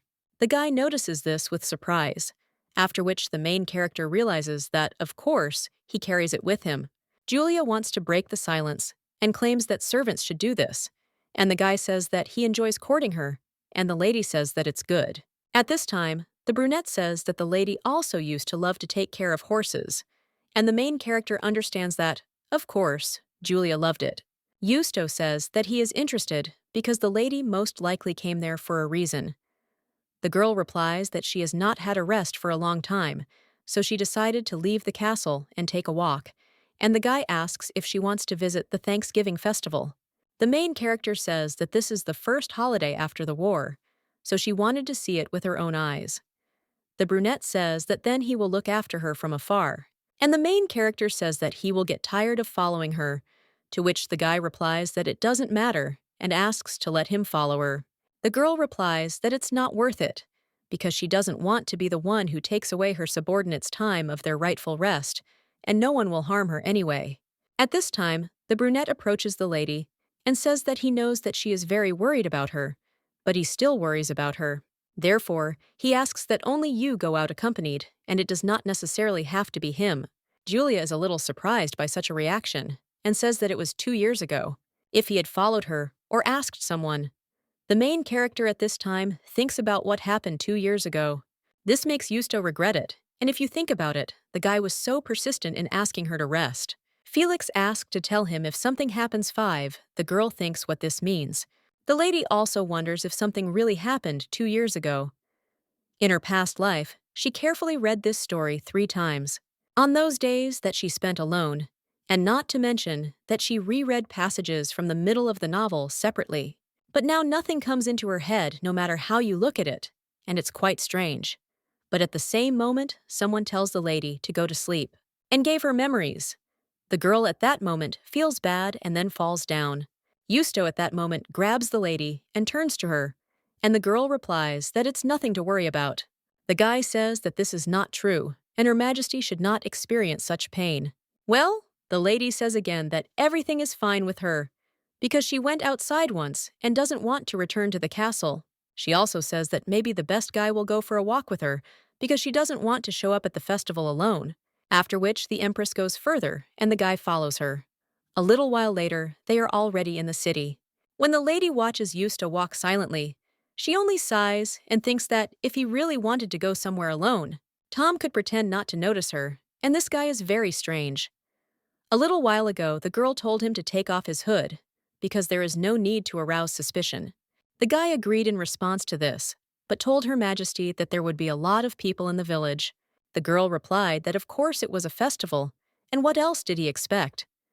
Bernan replied that he meant that there would be many people of different classes with their own problems, and he thought she knew all of that. Julia understands that, taking into account Roman, many people come not only for the festival, because everyone wants to learn and discuss the state of the nobility and how they can get rich. The more people on the streets, the faster the information spreads, and even a large number of foreigners does not attract attention. On Thanksgiving, this is a good reason for gossip. Their main character understands that there really are low-status nobles there, tourists, migrants wishing to stay. Hey, there are completely different people gathered there. The main character notices the bread and realizes that it looks delicious. Well, when the lady wants to take it. Then suddenly, Yusta stops her and asks her to allow him to try. The girl says that this is normal food and everyone buys and eats it, but the guy replies that they can't take risks. If he is not there, anything can happen to her, so he asks to be allowed to check. The main character says that it is good, and then hands the merchant a coin. A little while later, someone turns to the respected ones and asks if the two of them are knights. Yusto immediately looks at him menacingly, and the man says that he does not want to argue with them. And he's an engineer, and he's also retired now, and he finished his military service a few years ago, so he's much older than the guy. The main character immediately pushes the brunette away and asks what the grandfather wanted. The man replies that in connection with the festival, competitions are being held throughout the city, and they have exclusive drinks and dishes for this day in their restaurant. The competition will last up to 5 hours, after which the winners will be named. And to be honest, he thinks that at the festival, everyone should eat and drink well, and only the winners. But these thugs won all the drinks from them, and then the man points at them. The man says that rules are rules. Their victory is not disputed, but the fact that they can beat up the sellers is scary. Yulia wonders if there was a fight there, and the man replies that the security guards intervened in time, and maybe he doesn't understand something. But now it's a festival, so why do we need fights? Yulia understands that these are the right words. The festival should bring joy and fun, so as one of the organizers, she should not touch them. But you can't use a sword like that, and you need to be on your guard, because they are clearly ready for hand-to-hand combat. At this time, the brunette says that he will do it, and she didn't want to stand out, after which he heads towards these people. At this time, the man asks if this guy is really a lady, and the girl replies that no, and he's just a colleague. The brunette at this time approaches the hooligans, and one of them asks if they've seen each other before, after which everyone tells him that the guy should not claim that he is a security guard, but they were told that they would not interfere in their affairs. Yusto at this time only waves his hand for him to come closer. His interlocutor immediately becomes furious, and also screams and calls him names. Another guy tells the boss that he wants to get beat up, so let him show him what he can do. The man immediately screams so that the guy doesn't whine when he starts leaking red liquid. But when he attacks, Yusto deftly dodges and also hits this guy on the neck. People immediately shout that keep it up, and that it's a good job. but his opponent at this time rises with bad words. The guy looked at his watch and realized that there was very little time left and he had to fulfill Her Majesty's request, after which he hits him in the stomach from that man, which knocks him out. At the same moment, the clock strikes 5 p.m., and the organizer claims that the winner of the festival is a man with black hair. A little while later, people leave and say that it was a great reception and fun. The main character and Yusto also leave, and the lady claims that pretending to be an abortion clinic was not easy. Yusto answers that this is true. A little while ago, someone asked if he was also a knight, and he became so famous today. Some of them also claimed that knights are incredibly cool. The main character, watching Yusto, understood that he did well. But at that very moment, someone else turned to the lady and asked if she really was a knight. The girl replied that yes, and the woman said that her sister was also a knight. When she saw this size today, she just remembered her and how funny she waved her sword. At this time, a relative of the grandmother comes up to her and says that she is retelling it again, after which she tells the grandmother that she has already told this story. The main character at this time silently watches these people and understands that she needs to work harder so that all these people live happily in the future. The girl understands that, ultimately, good people live there. But at the same moment, the girl hears someone passing by her and whispering a request not to come back. And also, don't forget, the main character at this time thinks that this can't be, and she has already heard this voice. The girl immediately follows this man, but at that very moment, she hears some kind of scream.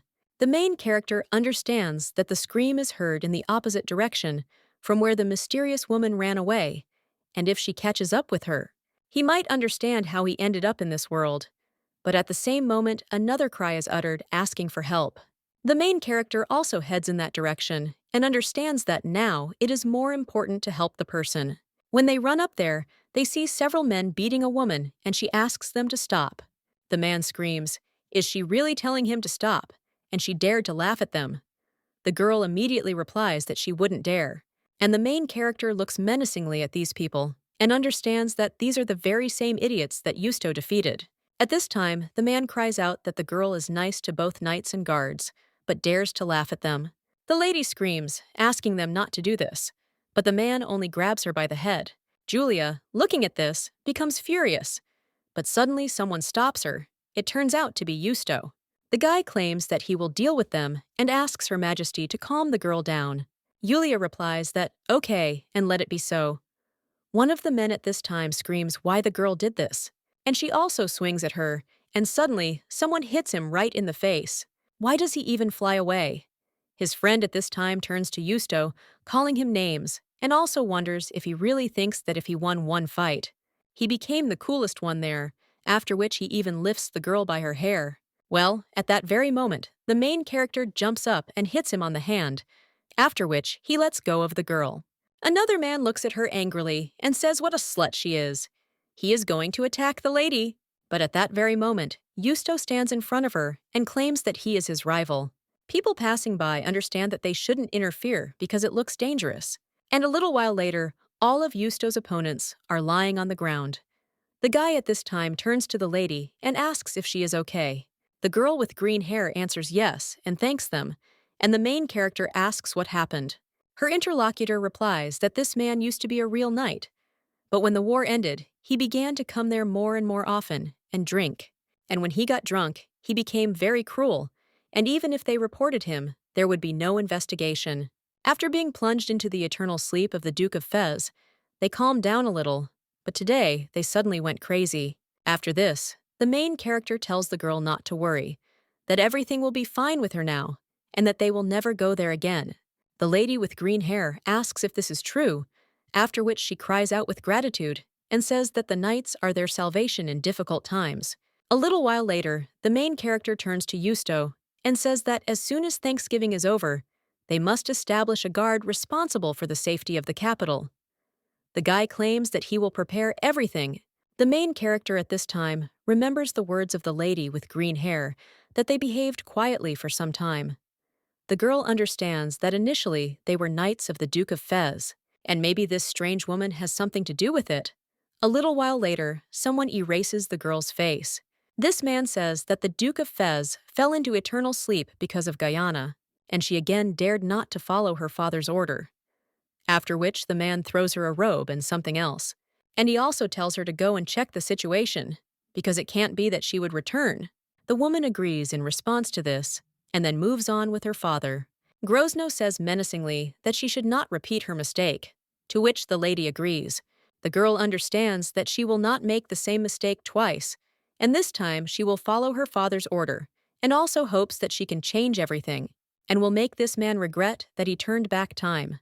When the girl goes to the square, she thinks if she will be able to meet this lady, and also whether she will be able to fulfill her father's order. The reason why he sent her there is the Empress's desire to leave the palace. So now she has to report that they are in danger, and this girl has to recognize her after all. Guyana also knows that her father is watching her, but she still has to take the risk. The lady understands that she needs to meet with Empress Julia, and a little while later, she sees a familiar hair color. When the lady approaches her, she understands that if this is so, she must definitely tell about it. Guyana hopes that the girl remembers everything. 2 years ago, the lady spoke to her while under the spell, and she will definitely tell her everything. However, when the girl tries to speak, she realizes that her voice does not come out and immediately dies, that it was all done by her father. This dishonest man took measures to make it as hard as possible for her, but she still needs to leave the lady a hint. Therefore, it is necessary to use manipulation, which is her ability to control people, but she does not know whether she will be able to do this with Julia. The girl understands that she needs to do something urgently so that this lady will hear her, because she only has a moment. At the same moment, the main character hears someone asking her not to come back and not to forget. But when she turns around, the girl understands that she did it. Guyana also thinks whether the Empress will follow her, because if she is with Julia, then the power of her father, King Eaton, will not be able to influence her. But at that very moment, she hears someone else screaming, and at that moment, the Empress turns around. The woman understands that of course the Empress will help her people. Julia decided to free herself from Fez's pressure and eliminated him, which means she won't trust her either. Well, in any case, she was convinced that the Empress had returned, and that she was the ruler who wanted to protect her subjects, and was constantly thinking about their well-being. A little while later, someone breaks a glass in front of the lady, after which everyone asks him if she is making fun of him. And from the very beginning, she didn't intend to do anything, to which the girl replies that this is not so. Well, the man just tells her not to dare lie, and she needs to be taught again. He gets up from his seat and approaches the lady, after which she starts screaming that if she can't do something well, then why bother doing it at all? Let her return all the memories. The girl, in response to this, only remains silent, and the man hits her police and screams that she disappointed him again. It's as if she doesn't understand that this is all for her own good. The girl thinks about the villain Gayane, and she understands that it was he who made her like this, and she finds it disgusting. The man claims that he did not return for this, and even an idiot like her should understand this. The girl replies that she understands and thinks that even if she fights him, she has no chance of salvation, and that is worse than hell. Her father at this time smirks and claims that he likes it better. He also pats the lady on the head and says that she is a good girl. But Guyana thinks that it would have been better if she had never been born, instead of possessing a power that only torments her. Well, she doesn't lose hope, so she asked the Empress to find her and put her into eternal sleep, because she is ready to admit her guilt. But I am still sure that someone will try to interfere with the greatest Empress. The main character at this time understands that she needs to settle the incident with the retired knight that happened recently. The lady also remembers how she told the girl not to worry, because they would not appear in that bar anymore. The green-haired lady thanked the main character with tears in her eyes, and claimed that the knights were their last hope. Julia understands that the Empress does not deal with such small matters, but she must show the people that she is ready to help everyone and wants to become an example for them. Let this be a warning to those who think they can get away with anything. A little while later, someone screams at the guard and tells him to listen, because why don't they let him out? The man also claims that he will pay any ransom and asks how much he owes. He also asks if he knows him and why the guard is in such a bad mood. The criminal asks how long this will continue and whether the war is over. He also suggests not to say now that he will return to the Empress and continue to carry out her orders. At that moment, his friend turns to him and asks what these knights know. This one is as obedient as a little lamb. Their commander claims that their country is ruled by a tyrant, so how long do they think she will stay on the throne, and what will happen to her country during her reign? He also wonders why everyone is pretending to be blind and deaf, because he will repeat himself so that this man will just let him go. The criminal also claims that he has very valuable information that could be useful to him and asks if he is interested. He also advises not to listen to such an empress, because they definitely need a new ruler. The main character is behind the door at this time and listens to all this. Julia understands that they can say whatever they want, because she is sure that someone is behind these rumors. At that very moment, the lady bursts into the room, and when the criminal sees her, he screams that these are the knights they encountered recently. Well, when he is about to run up to them, suddenly the guards stop him. The criminal wonders if she is really the main person there, and his colleague claims that if this lady is a high-ranking person, then now it is clear why their country is in such a deplorable state.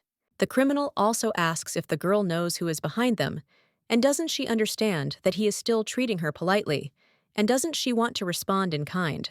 The main character in response to this only remains silent, and the man says that, of course, if her life is dear to her. Two guards standing nearby understand that he should think about his soul. The criminal at that very moment screams to be let go, because the girl doesn't know how important he is and how he understood that she is the main one there. He also says that if the lady wants to continue living peacefully, then she should let him go now. The main character at this time looks at him indifferently, after which the guards take it from him. At this time, the man approaches the lady and says that she is proud, and it would be a shame to spoil such a beautiful face, after which he tells him everything so that the girl does not worry, because everything will be fine. Yusto calls off gets furious, but the main character stops him. Julia claims that she is ready to fight him and asks how long he is going to chat. The criminal gets angry at such words and claims that he is not afraid of her. Although he screams that he would really not like to hurt her cute face, he immediately jumps up to the girl and is about to strike, but the main character, she skillfully hits him in the stomach, after which he falls writhing in pain. Julia claims that there are people who just talk and do nothing, and he is just one of them, after which the criminal switches off, and his colleagues at the same moment ask how she did it. But when they are about to attack her, the lady pushes one away and then kicks him right in the neck. Another man finds a stick on the ground and is about to attack with it, but the main character, he hits him on the neck with his hand, after which all the criminals end up on the floor. The Slomki immediately turn to Her Majesty the Empress, and the criminals lying on the floor are wondering if she really is an empress. Why did she come there? The woman immediately claims that they are criminals and are sentenced to correctional labor in the province of Salus. The annual temperature fluctuations there are about 100 degrees. Summers there are insanely hot, and winters are cold. The average annual temperature on Salusa is rapidly increasing, so many say that living there is worse than falling into eternal sleep.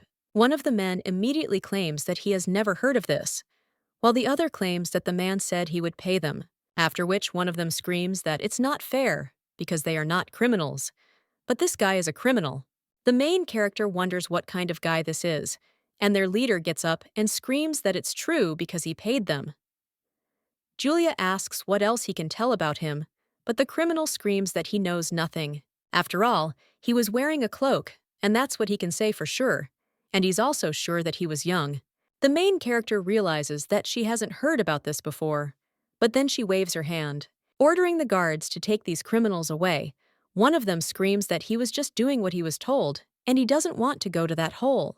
A little while later, the girl sits at her desk and remembers what happened to her, and also how the lady with gray hair asked her not to come back and not to remember. The girl thinks why her responsibilities are only increasing, because it's so hard.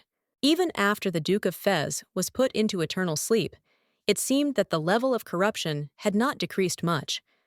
She hoped that there would be no incidents on Thanksgiving Day, and she did not think that she would meet such terrible people there. Well, the lady understands that it is their fault, because taking out their anger on people just because they lost their job is terrible. And besides, for some reason, they were sure that someone would support them. Looking at what the new monarch is doing, it becomes clear why there is such a mess in the colonies. The girl wonders if it could have been the royal family that lost to Julia. Although it is possible that the fugitive emperor of Etona and his family intervened.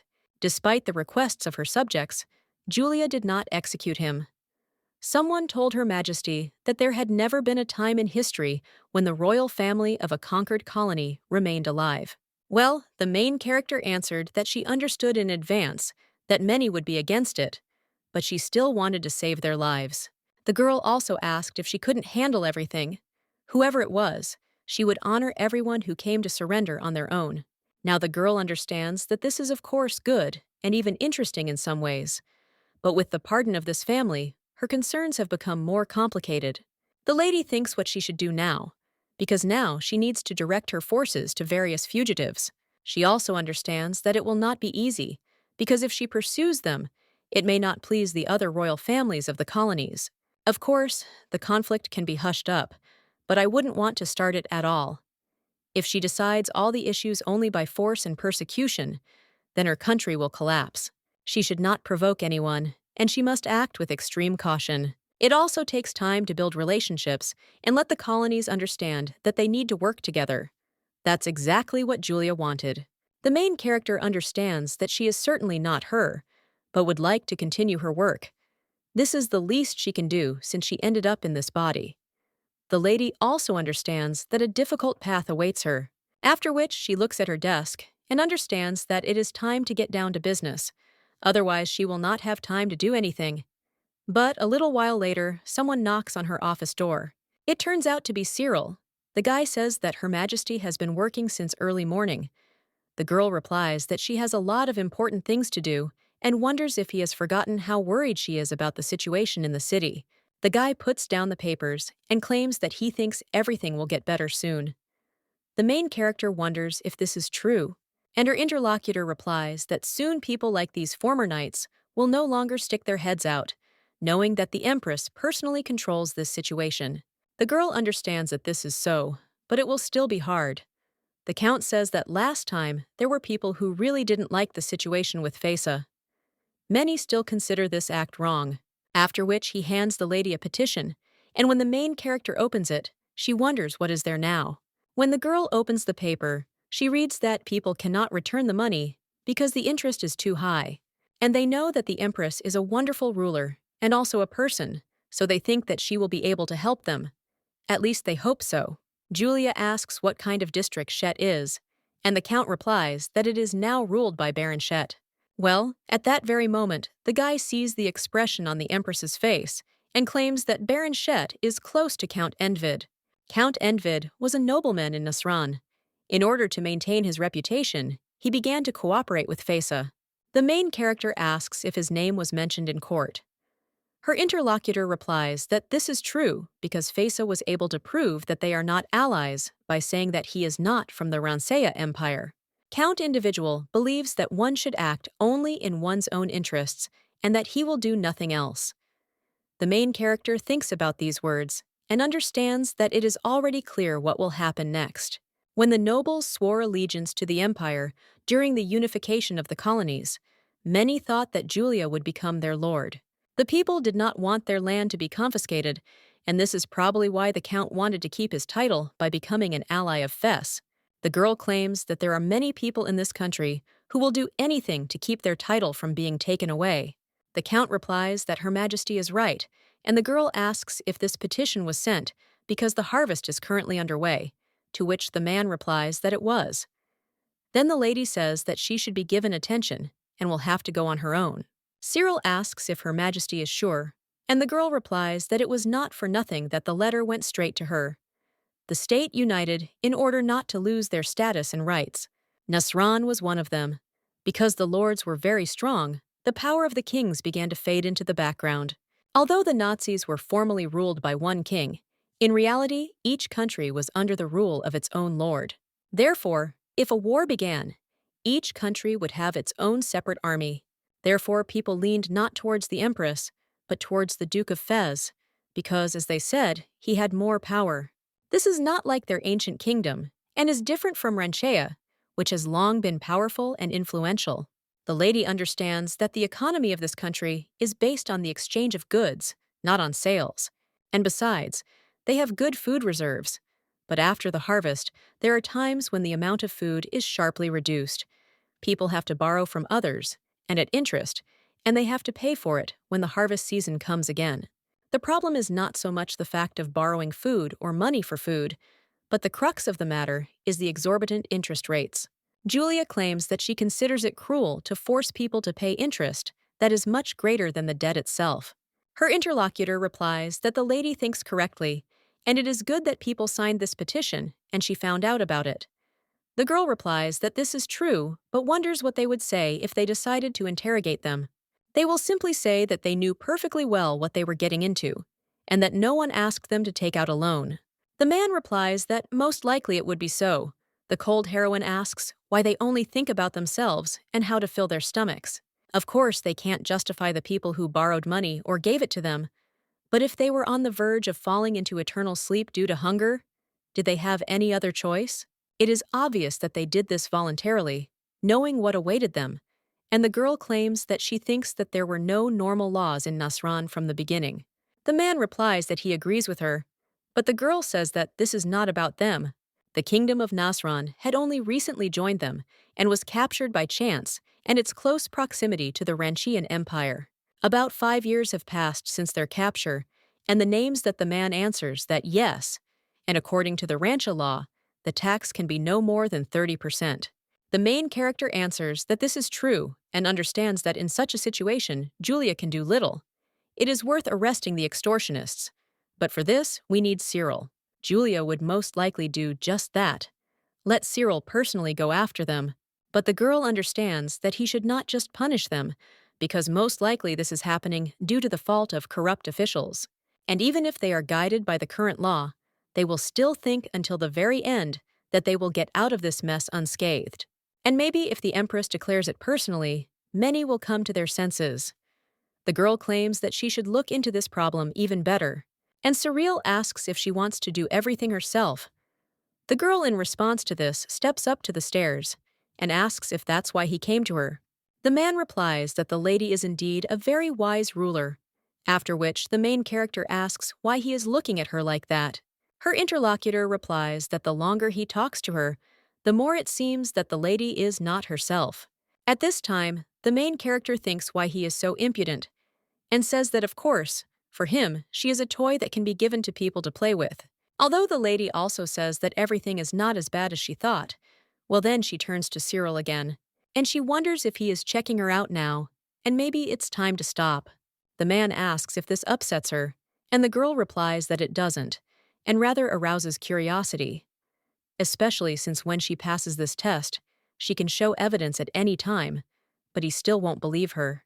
After all, he doesn't like useless work either. Cyril smiles at this and claims that he understands, and also wants Her Majesty to trust him. The girl replies that this is good, but her interlocutor asks if she herself is okay. Julia asks what he is talking about. The man replies that even despite the problems with the Duke of Fez, she is too trusting a person to just up and leave the palace. Julia asks why she can't do that, and her interlocutor asks how he knows, because maybe he plans to become the second Fez.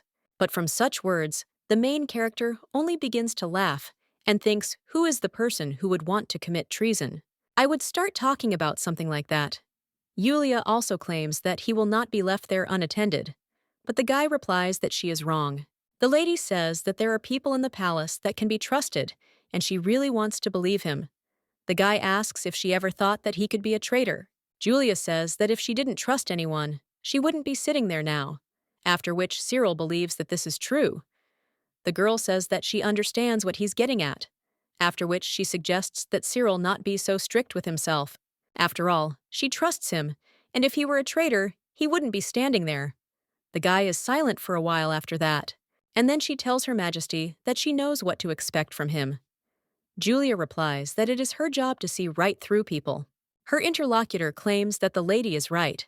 In the palace, most of the positions are occupied by local citizens, but one of the most important places went to a foreigner, Cyril. The lady thinks that he can help people, but can she help him? The girl understands his feelings, and it is always difficult and awkward to be among strangers, and that is probably why she so rarely saw his smile. To be honest, she is glad that she saw his smile at all, and a little while later, the girl finds herself on the street. The lady says that it is decided, and she wants to walk alone. At the same moment, Yusto and Felix scream that no way. Julia is a little surprised and realizes that they haven't changed a bit. Yusto claims that the lady is going too far to get some fresh air, and he wonders why she even entertains the idea of going alone. Felix says hello to Her Majesty, that he is right. He also thinks that someone should go with her. The main character realizes that Felix was following Yusto on Thanksgiving Day. Not for Yulia herself, but specifically for Yusto. The guy thought that Yusto was not doing his job well enough. Well, even if he had done it perfectly, she thinks that Felix's opinion of Yusto would not have changed. Yusto says that if they do nothing, many will be outraged that the lady went alone. Felix replies that the tavern and, besides, Count Binus is a bit suspicious. Lately he has been treating her strangely, but the main character just shakes her head. She also claims that Cyril has many good ideas. She knows that they don't like it when she has a hard time, but still, they should understand her motivation, because it is an important matter. Felix replies that of course, but suggests that they drink away the events, because they will not send her anywhere without a good escort. A little while later, the main character is in a carriage and realizes that she is sure that this did not happen in the novel. Before and after Julia ascended the throne, they often went out into nature because Julia doesn't like to sit within four walls. Afterwards, she went to war and, strangely enough, it was the quietest period in her life. A little while later, someone turns to Her Majesty and asks if she is now thinking about the past and Marcus. Julia is a little surprised and wonders how he found out about it. Felix replies that whenever she remembers the past, including Marcus, her look becomes special. The girl asks if it's true, after which the guy is silent for a while. Yulia understands that this is interesting because she and Yulia are completely different, but their thoughts coincide in many ways, and it's funny. Well, it still seems to her that they still think differently about Yusto. Felix turns to Her Majesty once more, and he wonders how she is going to punish Baron Shet. At this time, the Baron cries out, "Do they really want to say that the Empress will soon be there?" One of the servants replies that yes, and nothing can be done about it. Baron Shet asks why she needs to go there. His interlocutor replies that maybe someone told her that they have warm winters. The Baron asks what the butler is talking about, and he replies that he was told that they were going there to rest because they have beautiful forests, and also magnificent winter landscapes. The Baron understands that this can be allowed, but still the reason is strange, and the matter is most likely not in this. The Baron also wonders if this is unlikely, and his interlocutor asks what he is talking about. The man claims that he should remember, because 2 months ago the Empress personally punished the Duke of Fez. Well, his interlocutor says that the Baron and the Count are not involved in this. The man replies that this is so, but he feels uneasy. Another person tells him not to worry too much about this, because there are people much worse than him. The man replies that of course, Feza was punished simply at the whim of the Empress. His interlocutor replies that this is true, because everyone knows how powerful she is. They say that she is even a little crazy. The Baron replies that yes, and wonders if the guy thinks that it is true. Slovo replies that she rose in a rather short time, and does he really think that a thoughtless person could do that? This sounds like a ridiculous rumor from the capital. Oberon says that all these people who say this swear allegiance to the Empress. The man also understands that the Duke said that he had assigned his man to Her Majesty. For him, this is a good opportunity to present himself as the Empress in the best light. Well then, he thinks that if something goes wrong, and he repeats the fate of Feza, if he had fled abroad, the Empress would have had problems. But even despite his competence, Endvid is a count. But he is only a baron, and his status does not really suit him. He needs to put all doubts aside, or he will screw up, and now is the right time to raise his status. At that moment, the man turns to the butler and tells him to clean the entire castle and also decorate the room in which the Empress will stay, and let him do everything in the best possible way, to which he agrees. The Baron also tells him not to worry about the cost, because his money will arrive soon. He also tells the butler to deliver a secret message to Count Edwin, and also exaggerate the reason for the Empress's visit, to which the butler agrees. Previously, the kingdom of Nasran was a very cold place with dry air in the north of the continent. Because of this, agriculture did not develop, and there was not enough food. The girl wonders if this is the main reason, because the faces of the people you can meet in Nasran are all unhappy. The girl wonders if they still need food. On the fourth day, after leaving the capital of the empire, the lady finally arrived in Shet. And when the girl gets out of the carriage, the baron immediately bows and says that Her Majesty has visited such a wretched place, so it is a great honor for him. The main character replies that no, and she is grateful to him for agreeing to accept her despite such a sudden visit. The man replies that of course, because the Empress herself visited them, and his reputation in society will increase. Julia replies that, as he probably knows, after she ascended the throne, a bunch of things fell on her. Her interlocutor replies that of course he understands Her Majesty, and the girl says that the winter landscape of Shet is really very beautiful. The girl also claims that she had previously heard a lot about him about the sale of trees in these places, that they smell wonderful, to which the baron replies that they are telling the truth, and of course, this is their pride. The man immediately smiles and claims that the room they prepared for her is decorated with these trees. The main character replies that it is magnificent. The baron also says that their land is famous not only for its trees, but also for its stones. Until they become smooth and shiny, then the main character stops listening to the baron and thinks about the castle that she sees in front of her. The girl understands that it is too big, and there is so much tasteless luxury that it becomes disgusting. But on the other hand, the girl says that he is quite good, and the baron immediately asks if she likes him, to which the lady replies that she does, after which he suggests going inside. When they enter, Julia thinks that people there are falling into eternal sleep from hunger, and this idiot is living in luxury. The baron says that it is quite warm inside compared to the temperature outside. Since the castle is many years old, during the restoration, much attention was paid to ensuring that the cold does not penetrate inside. The man also says that he had a premonition that someone high-ranking would visit them, but then he wonders if he was talking too much. It seems that the Empress is not very concerned about the arrival, and if she wanted to convict him of crimes, she would not have come personally, after which the man suggests going to the dining room. A little while later, he asks Her Majesty to allow him to personally prepare dinner and alcohol, to which the lady replies that of course, and she does not mind. After which the girl looks around the room and also turns to Felix. She asks if he can find out where so many jewels come from, to which the guy replies that, of course, and it is a great honor for him. Then the main character says that she entrusts this to him, and also let him watch so that the baron does not notice this. Julia understands that there is clearly something fishy there, and she must sort it out. The girl also understands that even after the Duke of Fez was executed, they think that they will get away with everything. At the same moment, the baron comes out from around the corner and turns to Her Majesty and asks about a glass of wine before bed. The girl smiles and replies that it sounds good. A little while later, the lady looks at the wine in front of her, and he also understands that it is insanely expensive. This wine is called Aprito, and last year they rolled only 10 bottles. The girl understands that it is quite difficult to get it. She has come across this name in a novel a couple of times. Everyone who came to Julia with this wine turned out to be schemers and bribe takers. So the girl wonders whether it can be considered a sign of corruption. The baron at this time says that for such a high-ranking person as she, only valuable and rare drinks should be offered. The main character, in response to this, only smiles and says that although she has already tried this variety several times, its interesting feature is that the taste is always different. The man tells Her Majesty that this is absolutely true, because few people know about this feature of Aprito wine.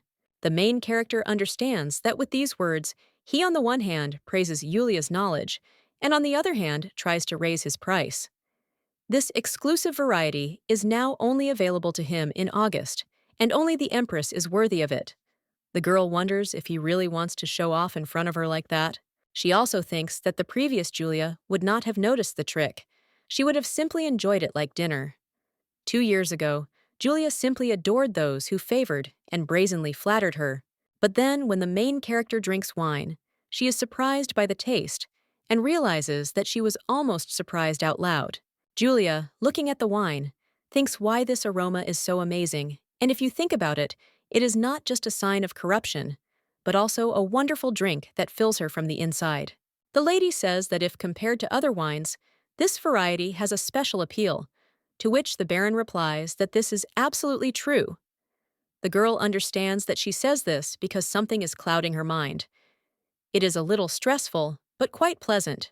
Julia also understands that this wine has a special power. The Baron at this time claims that the lady really knows wine very well. Well, the girl at the same moment puts down her glass and claims that this is not enough to try to praise her, after which she stares at the agitated Baron. Well, then turns away and says that maybe she should give him some kind of reward or a promotion.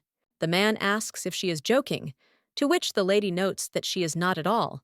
And since he treated her to such a wonderful wine, then it is okay. Yusto turns to Her Majesty a little excitedly, but the girl only looks at him menacingly and claims that he is spoiling her pleasure. The lady also puts down her glass with a loud bang, and the Baron understands that it seems that she does not have the best relationship with Duke Marcus. He was nervous when he learned that he would accompany her, but now he thinks that she brought him because there was no other choice. His plan will collapse if someone interferes, so he needs to win her favor.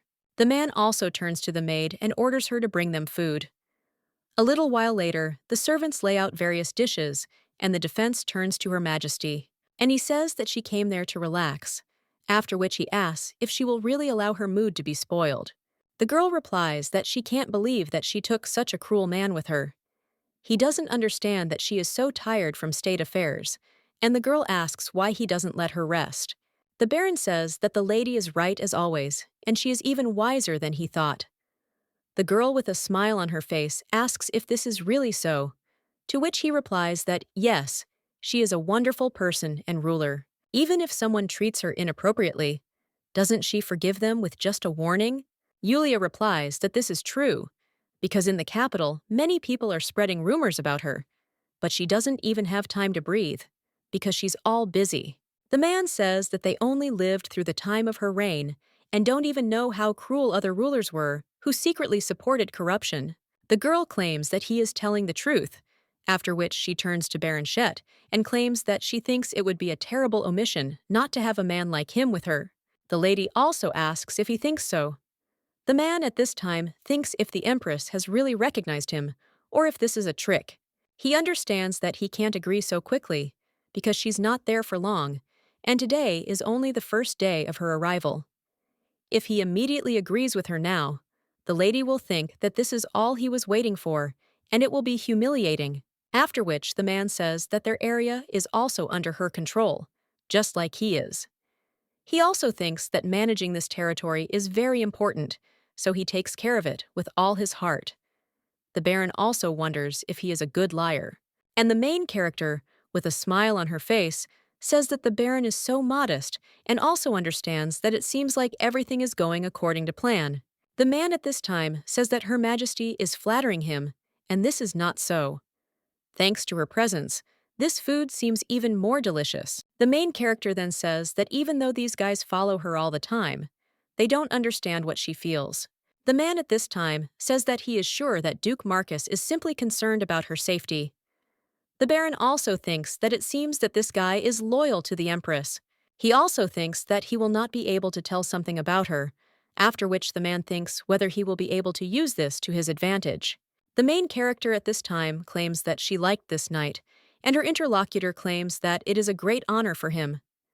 The man understands that the Duke of Fez was definitely executed for another reason, because when he makes flattering compliments to the lady, she only rejoices, and when they want to reason with her, she gets angry at her companions. But no matter how you look at it, it seems to him that the lady is quite smart. At that very moment, the Baron hears the glass shatter into pieces, and the main character at this time screams when this guy will stop criticizing all her actions. The lady turns to her companions and asks if they have forgotten how tired she was working every day, and it seems that they do not let her rest out of spite. The two guys are silent at this time. The defense is thinking about the glass, because the glassmaster made it especially for him, and it was exclusive, after which the man thinks that, okay, he will soon be able to afford a dozen of such glasses. The most important thing is that the Empress favors him, after which the man turns to her and says that if Her Majesty allows it, he would like to arrange a ball in 3 days. Yulia asks if this is true, to which the man replies that yes, he heard that social events have already begun in the capital. Julia just sighs and claims that they just like to make noise. Barona Datova is a little surprised, after which he realizes that he was told that Letty always loved A and points. After which the man says that they invited only the nobles of Count Edvind, so that the event promises to be very pleasant and calm. Julia then thinks about her interlocutor, understands that it seems that he has interested her. If the Empress herself attends his ball, Count Edvind's jaw will simply drop with envy, after which the man asks what Her Majesty will say. The woman only smiles in response, then takes another sip of wine and says that it's not a bad idea. It would be nice to open the ball season in his area. The Baron replies that this is a big part for him, and he will prepare everything in the best possible way. He also realizes that he can imagine Edvin's face. Baroon also says that he heard the Empress loves hunting, but the main character doesn't even listen to him and looks at one of her charges. The man wonders if she is still worried about these two, and then says that the winter mountains of Sheta are famous for their beauty. He also asks if the lady would like to go hunting and enjoy the winter views. The girl then pays attention to him, and the man says that he heard that the lady looks great when she wields a sword or a bow, after which he asks to let him see it with his own eyes. Julia thinks for a moment and wonders if he really wants to see it that much. The Baron understands that it seems she has swallowed the bait, but at that very moment, Justo turns to Her Majesty, and he says that in such a difficult time, waving a sword is not the best idea. But at that very moment, the girl screams for Justo to shut up, and then she plunges the knife right into the center of the plate. The girl wonders if he's there just to support her, but all they do is criticize her, and it reaches the point of absurdity. The Empress immediately tells the Baron that she agrees, and asks how she can ignore his proposal. The man immediately says that it is an honor for him. Julia claims that she is a little tired, so she will go and rest. The Baron apologizes to Her Majesty for having exhausted her so much, but the people answer that it is not worth it, because she herself was interested. The Baron understands that, as he thought, the excitement was empty and the lady is so drunk that she can barely stand on her feet. At the same moment, he calls one of the maids to him and tells them to take the Empress to her chambers, to which the girl agrees. She also tells Her Majesty where to go. But at that moment, the Baron remembers something and claims that he has prepared a special gift for Her Majesty. He also hopes that she will enjoy this beautiful evening in Sheta. The girl asks if he is talking about a gift, and it is quite interesting. When the main character walks down the corridor, she realizes that it was Tyrant. Felix immediately turns to Her Majesty and asks if she is okay. But the girl shows him to be quieter, because the maid is walking ahead, after which the guy closes his mouth. A little while later, they reach the guest room, and Felix wishes Her Majesty a good rest. The maid at this time turns to the Duke and claims that he can use the room opposite. Well, the brunette replies that he must be near the Empress to protect her, and the girl replies that this is true. The main character, looking at the maid, thinks what is wrong with her and why she is reacting like that. But a little while later, the main character understands why she sees a whole harem of guys in front of her. Julia looks at all this in shock and understands that the Duke of Fez showed his loyalty by sending handsome men to the Empress. The girl thinks that this can make her go crazy, and she has no idea what to do. Not to mention that this is the first time something like this has happened in her life. The lady understands that she was only trying to pretend to be a fool and not actually become one. But when the girl turns her attention to Justo, she sees that he has become furious. The girl turns to him at that very moment, and the guy comes to his senses. He immediately asks Her Majesty what will happen if the residents find out about this, and what she will do then. Julia wonders if he really decided to help her out. But then the girl notices the maids looking at them. The girl thinks that many people are watching this, and if she now goes against Justo's words, they will be able to confirm the rumors that they are in a bad relationship. At the same moment, the main character pushes the guy's hand away and asks how many more times he will repeat about these residents, because it already irritates her. Justo is shocked by such words, and the main character says in her thoughts that this is just a pretense, and they decided to do this. After which, there is silence between them, and the main character sighs. After which, she once again turns to Yusto and asks since when she gave him the right to contradict her. After the guy once again addresses Her Majesty, the girl pushes him out of the room and screams at him not to ruin her evening. Julia apologizes to Yusto in her thoughts, and when the guy appears outside, the maid immediately disperses. The main character, left in the room with the guys sent by Baron Shet, thinks about what to do now. Julia realizes that she doesn't even want to touch them. The girl then thinks about Fez and Baron Shet, and also thinks that she would give them a good thrashing. The girl also looks at the guys and thinks what to do with them.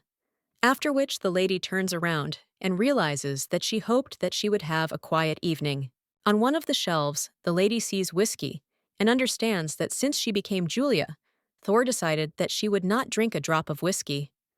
After all, Baron Shet also knows how to drink. During dinner, he made her drain so many glasses, and her internal organs are now having a hard time. The bottle of whiskey says that it has a high alcohol content, and the girl understands that one could even say that he is trying to put her into eternal sleep. The lady understands that she does not want to use this method, but since this is the situation, isn't it the only one? The lady vowed never to do this, especially while she worked in the company. Although she strictly did not force anyone to drink at work, as the boss did, she suffered greatly because of Director Lee. One day, the man was getting the newcomers drunk again. The main character realizes that she had not broken this rule before him. Today, she will have to break her vow that she had kept for 8 years. The lady immediately puts the bottle back on the table and turns to the boys. The girl asks if it's not boring to just spend the night like that. She also says that it is not so easy to deserve touching her body. In her mind, the girl understands that she cannot believe that she said this, after which the girl offers to play a game with her.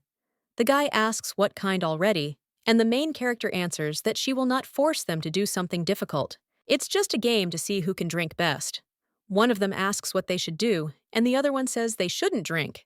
The Empress says that if they win, it would be better to have a big reward. The girl also understands that it looks like they won't move much, and that's good. She also thinks that even after wine, she can win, and can make others drink much more than her. This is only possible if she is the boss, and this is a really dirty method. Kwasien KBZ looks at the glasses and realizes that although she has more iceberg than rocks, Julia also realizes that she never thought she would do such disgusting things that bad bosses do. Then the lady suggests starting with the first glass. A little while later, all 4 guys are lying in bed and sleeping like logs. The main character realizes that this blanket does not cover everything it should. She is lucky that they only needed 1 glass to fall asleep, and she thought that it would be more difficult. The girl also thinks about Shetta's harrow and understands that it is probably better to tell him that she had a lot of fun. She also needs to find out why he sent men who don't even know how to drink normally, because this is too much. But what worries her more is Yusto. The girl is sure that he understood that she was pretending, but his expression really excites her. When a lady puts her hand to the door, she understands that there is someone there, and she wonders if it is Justo. The main character quietly opens the door, and when she sees the guy, she asks if he is tired yet. Justo, the heroine, says that if he does not mind, they can go for a walk. Felix writes something down at this time and realizes that this is what he did with his dirty money. The guy doesn't even notice how he pushes the glass off the table, and when he sees the spilled water, he realizes that he's upset. A little while later, the main character heads out in a carriage and says that as long as she acts like a spoiled empress, it will be suspicious if she allows both of them to stay near her, even for the sake of simple supervision as they call it, so one of them can. But before the lady can finish speaking, Felix screams that he will do it. Justo immediately replies that no, and he must do it.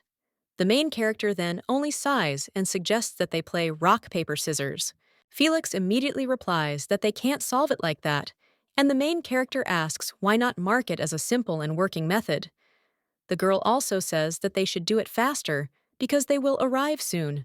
Now the guy with red hair is clutching a pen and wondering why he chose scissors.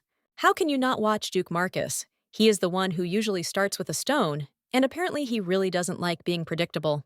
A little while later, the main character looks around the corner and says that their security is too weak. Julia understands that she of course wanted to come there, but did not expect that it would be so beautiful. The lady also wonders if the castle was built there because of this view. At the same moment, Yusto says that even he wants to pretend to be spoiled next to Her Majesty. The girl says that then the Baron will definitely understand that something is wrong, and the guy in response to this only remains silent, and the main character thinks that this is quite cute. Julia understands that he is tall and not at all graceful, but still acts sweetly when he is jealous. The girl wonders if the real Julia didn't understand anything when everything was so obvious. The main character tells Yusto that she hopes he is not too worried. The girl realizes that this is probably obvious to her only because she read the novel. The girl also tells Yusto that in fact she made them all fall asleep, and he understood that she was pretending. Julia says that she knows that over the past 2 years, she has done quite a few suspicious things, but now she is actually normal. The guy then touches the Empress's finger and claims that he understands everything, just looking at her. But he is very upset that she has to do something she does not want. Julia understands that she did not think that he would do something like that, and Yusto is a sweet, but at the same time, reasonable man on whom the Empress can always rely. The girl realizes that he seems so naive at this moment, and her heart hurts. At this time, he said that the lady only needed to say the word, and he would do everything she wanted. The main character thinks about this, and then realizes that he is an adult, and there is no need to worry about him. But he says such strange things. The lady immediately claims that he shouldn't say that, and when the guy wants to say something else, the girl replies that she knows, because he really did say what he thought. The main character understands that Yusto never used others like Baron Shet. Instead, he achieved his position by force. But the Julia he tried so hard for was not her. The girl says that his words are so sweet that one can easily get drunk from them, after which the lady hands him an apple and understands that therefore she will become the ideal empress who fits the image of Julia and created by Yusto and others. However, the lady claims that as the ruler of the kingdom, she cannot think only about herself, so serving the people is her duty. Julia understands that she doesn't really like it, but until the end of her life, her duty will be to preserve the image of the Empress, and nothing can be done about it if this is her destiny. The girl also notices that Yusto's eyes are watering, and she feels a little sorry for him. The lady wonders how much longer he will surprise her. When the girl moves on, the guy realizes that she is the same as before. In the last 2 years, it seemed to him that his feelings had faded, and he thought that he would be happy only to be near her. But now he doesn't understand why he was so upset earlier, because he was sure that all he needed was for Her Majesty to return to her previous state. He doesn't know why he has become so greedy now, and claims that he understood the lady. The main character, with a smile on her face, replies that of course this does not mean that he will rest for the rest of his life. The guy replies that yes, and the girl understands that now she understands a little more why Julia trusted Yusto so much. He is an honest person who does not hide his emotions. There were many similar prices in Navalny, but this is like another one. A little while later, the main character looks out the window and thinks what a relief it is, because they almost fell through. The girl realizes that she was able to get back before her disappearance was noticed.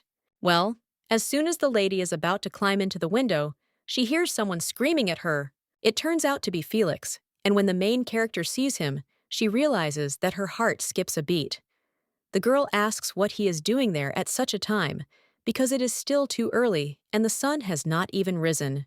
Well, when the guy doesn't answer, the main character turns to him again. Felix immediately says that this can't be, and could the lady really have been out for a walk with Duke Marcus all this time?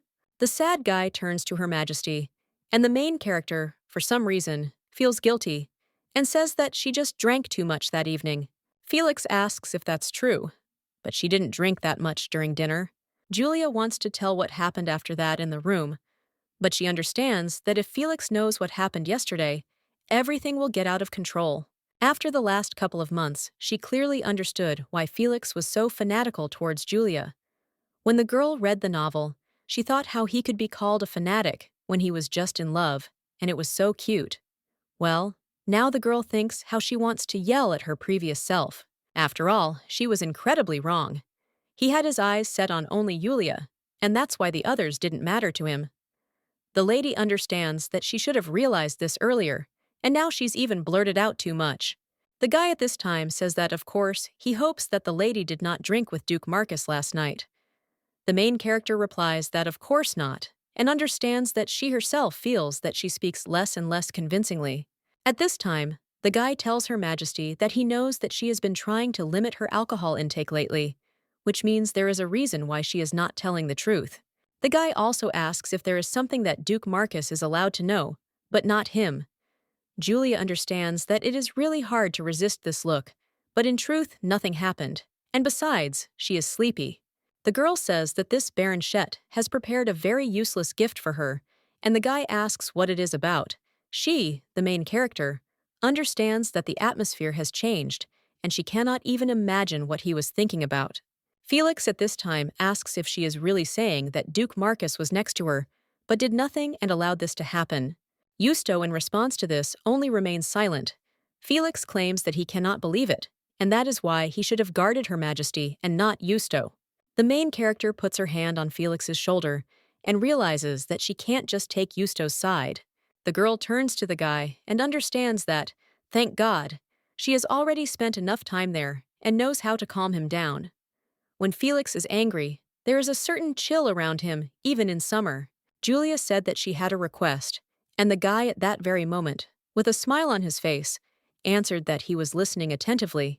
The main character is surprised and thinks that she was lucky that Marcus was next to her last night, because if she had been with Felix, he would have written a report about it without missing a single detail. The main character understands that it is time to use Felix's abilities, and says that she needs him to remove those men who knocked out what was in her room and their things.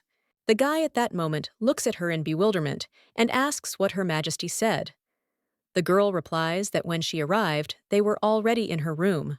Well, Felix at that very moment screams out, "Does Justo really want to say that they all burst in alone and he did nothing?"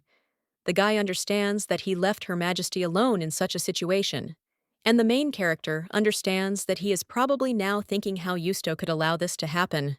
The young man sighs at the same moment and understands that although now he knows that in serving Her Majesty he has no equal, the main character thinks that now he is thinking that after all, he is Her Majesty's best assistant, after which the guy says that he will do everything right now.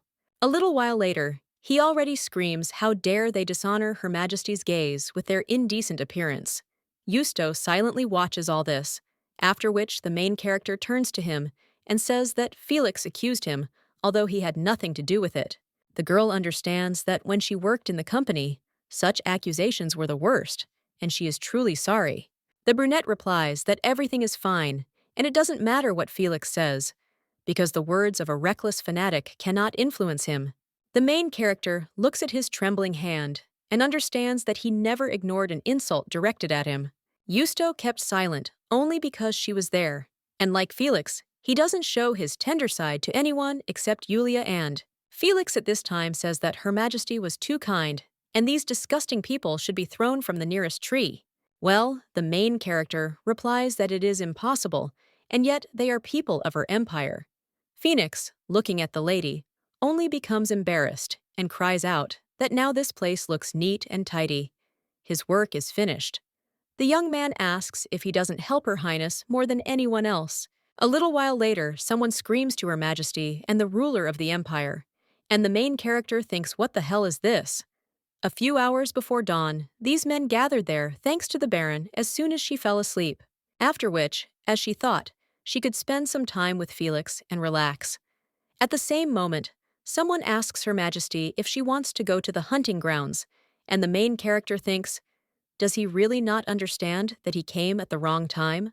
But still, the previous Julia would have met this idea with a smile, and the girl, a little while later, cries out that she will wait for him. The man replies that she is great again. They were just waiting for Her Majesty to finish her preparations, and they will do everything they can to make her comfortable. Julia realizes that his voice is already ringing in her ears. The man at the same moment offers to send now to revive the cart, already there, and ready to set off. A little while later, the main character looks at the carriage and realizes that it is too luxurious. The girl understands that this guy simply has a talent for overdoing it, and she can't do anything if she wants to carry out her plan. Well, the lady thinks that everything is getting out of control, and so she got off the cart that Baronchet brought. The moment the lady's foot steps on the ground, the servants immediately cry out in greeting to Her Majesty. The main character wonders if these are really hunting grounds or if she misunderstood something. The lady thinks that this is not the imperial palace, but there is even a red carpet and men in tailcoats. At that moment, the girl smiles and thinks that this is not bad, because now she has another proof of how impudent nobles throw money around. The lady understands that she needs to put on at least some kind of smile, and says that she sees that they have prepared a reception for her. The man replies that this is nothing compared to the honor of seeing the beautiful face of Her Majesty the Empress.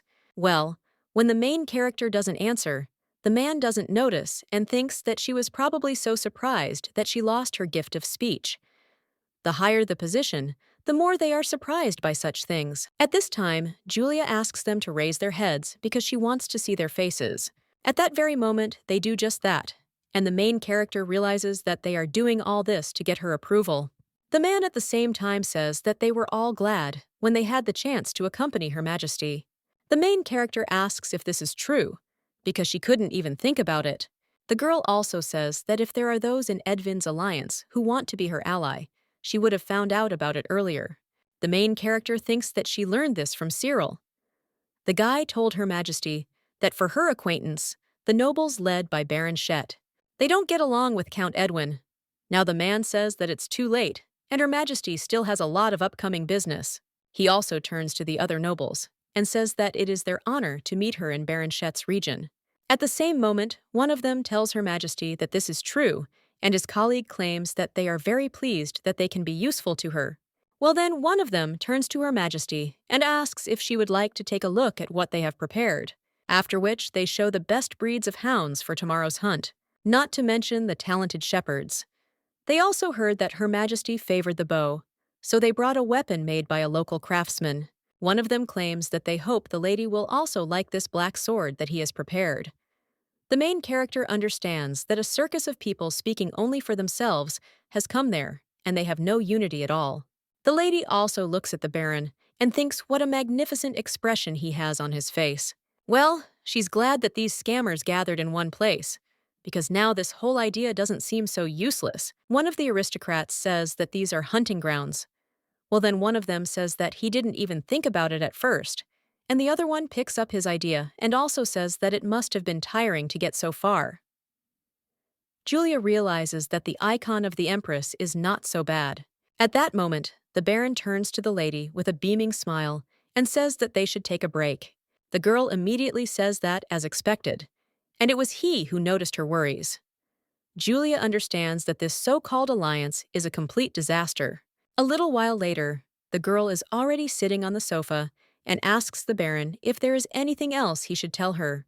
The man immediately asks how she found out, and the main character understands that he had been running back and forth since early morning, and even now he is anxious.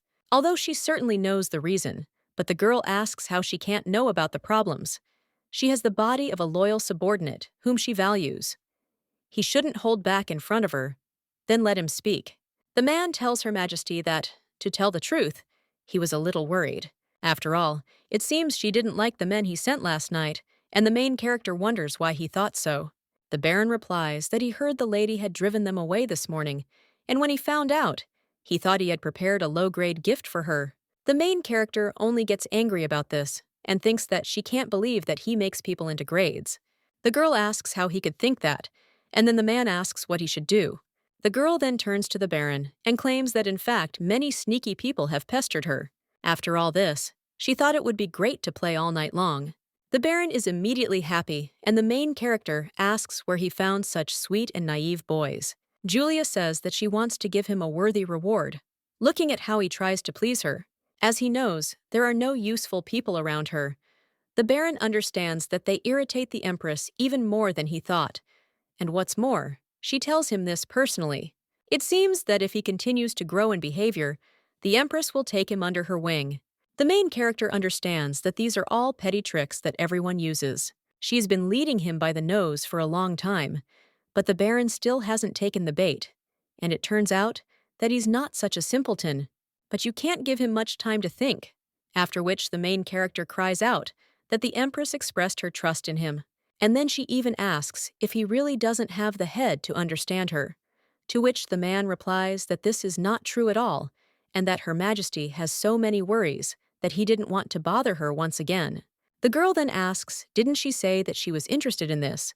And she said that she wanted to know. Such nice men are a rarity these days, and the Baron asks if this is true. The girl replies that of course the men that the Duke of Fez brought to her were not bad, but Julia understands that she really is behaving like complete trash. The Baron says that, to tell the truth, it was just a coincidence that these men suited her preferences. The girl claims that she doesn't like it when words are manipulated, and the Baron claims that these men called themselves. They said that they wanted to curry favor with the Empress. The main character at the same time happily wonders if this is really so, but she thinks that this is madness. The man claims that he also thought that this would be an excellent opportunity for them to learn the sweetness of Her Majesty.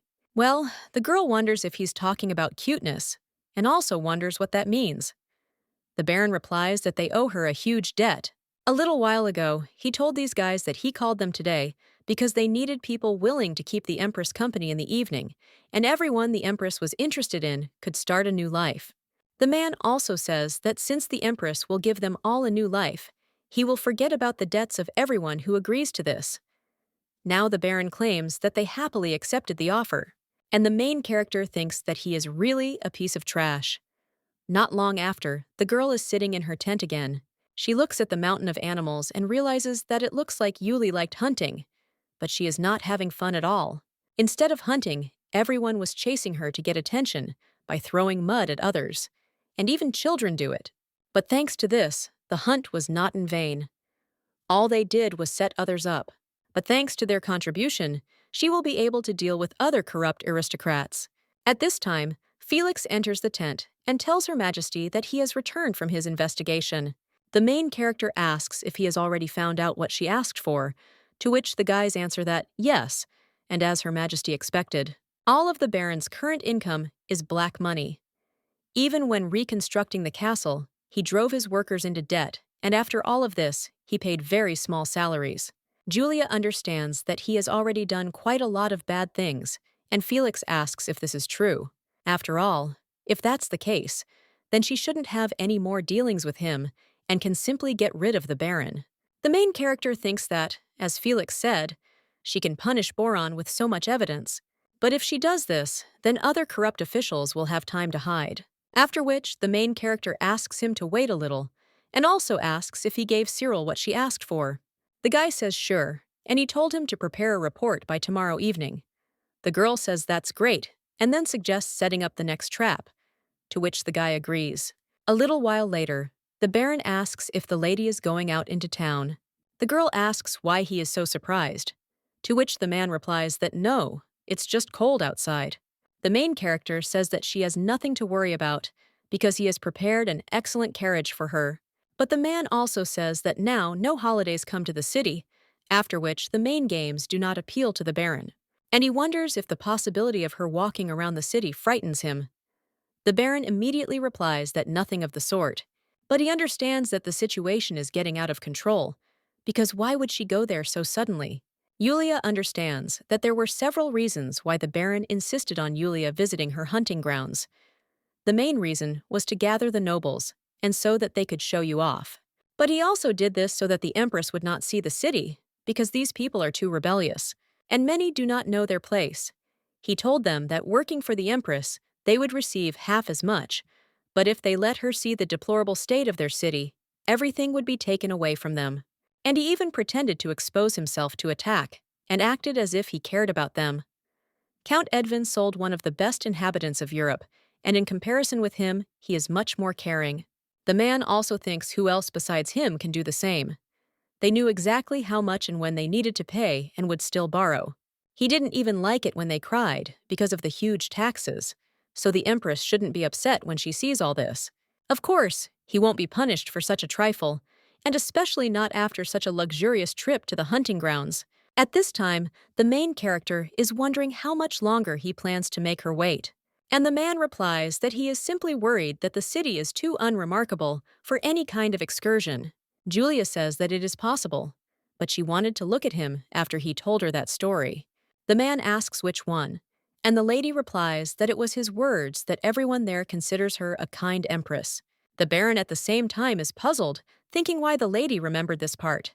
He also thinks, what if she finds out that no one adores her? And about how he made those men go. The girl at the same moment asks what is going on, and if he is really leading her on. The Empress looks at him furiously. The Baron understands that such a situation is worse than execution. He also claims that, as she knows, there have been some sneaky people following them lately. Some residents don't really know about her yet, so they spread stupid rumors. Julia says that she understands, and it's a pity that there are few like him, but she is sure that he has already told about her greatness. The man is surprised at the same moment, and the main character says that when they arrive in the city, she hopes to hear only praise. So she can't wait to go, and the man wonders if she really wants such trifles, and he doesn't think that this is the only reason. But then he realizes that if this is all she cares about, then he can just appease her. In this case, the man asks to give him a little time until tomorrow to inform the residents and prepare, to which the girl agrees, and he claims that he will wait. A little while later, the Baron is in his office and wonders if she really revealed it. It's impossible. He probably misunderstood something, and it can't be that the Empress came to such a remote place for the sake of performances. She could simply give an order from the capital, after which the man screams to the butler. The servant immediately enters the room and asks if his master has called him. The man replies that Her Majesty plans to see the city tomorrow. The butler then asks if this is really so, and his master claims that it is so difficult to fulfill all her whims. The servant says that it will be quite noisy there, because recently he was just going to see people Tanya, and as a result, he had to listen to all the insults. The Baron then says what a fool he is and let him act if he doesn't want to lose his title. The man then smiles, and his interlocutor claims that Her Majesty is pleased with his hospitality and that he has been serving his family for a long time. The butler asks if he really means to say that he will give him a bonus, and his master asks if he really thought that he was such a terrible employer. The servant immediately says that his master seems to see right through him and asks for forgiveness for his rudeness, after which he says that he will take care of this and that Her Majesty's visit tomorrow will be impeccable. The Baron claims that he hopes for this and, to be honest, understands that he trusts him more than anyone else. The man replies that of course, and therefore asks not to forget his promise.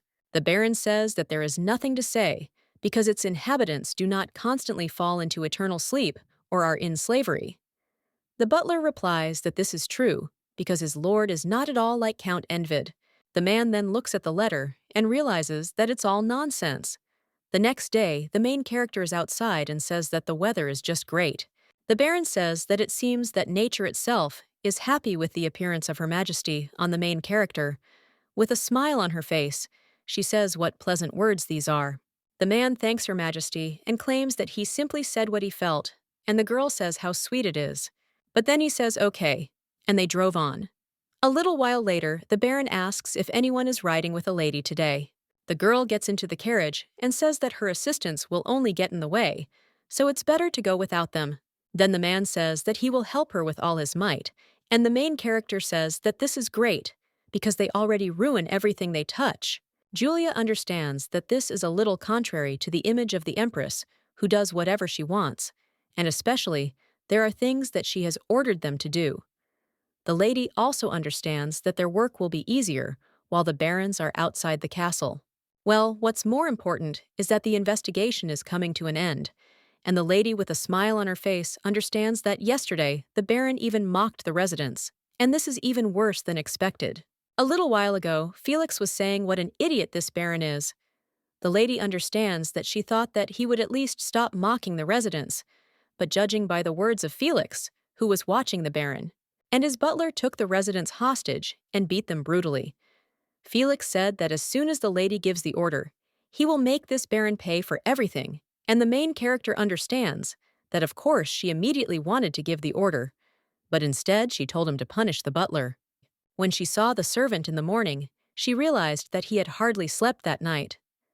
At this time, the girl also noticed that the roads were clean, and the raven said that he had worked hard to bring everything into proper order for Her Majesty. He also claimed that all this was done by volunteers. After all, The locals respect her so much. The girl says how kind the locals are and understands that now the phrases of the spoiled Empress cannot be stopped.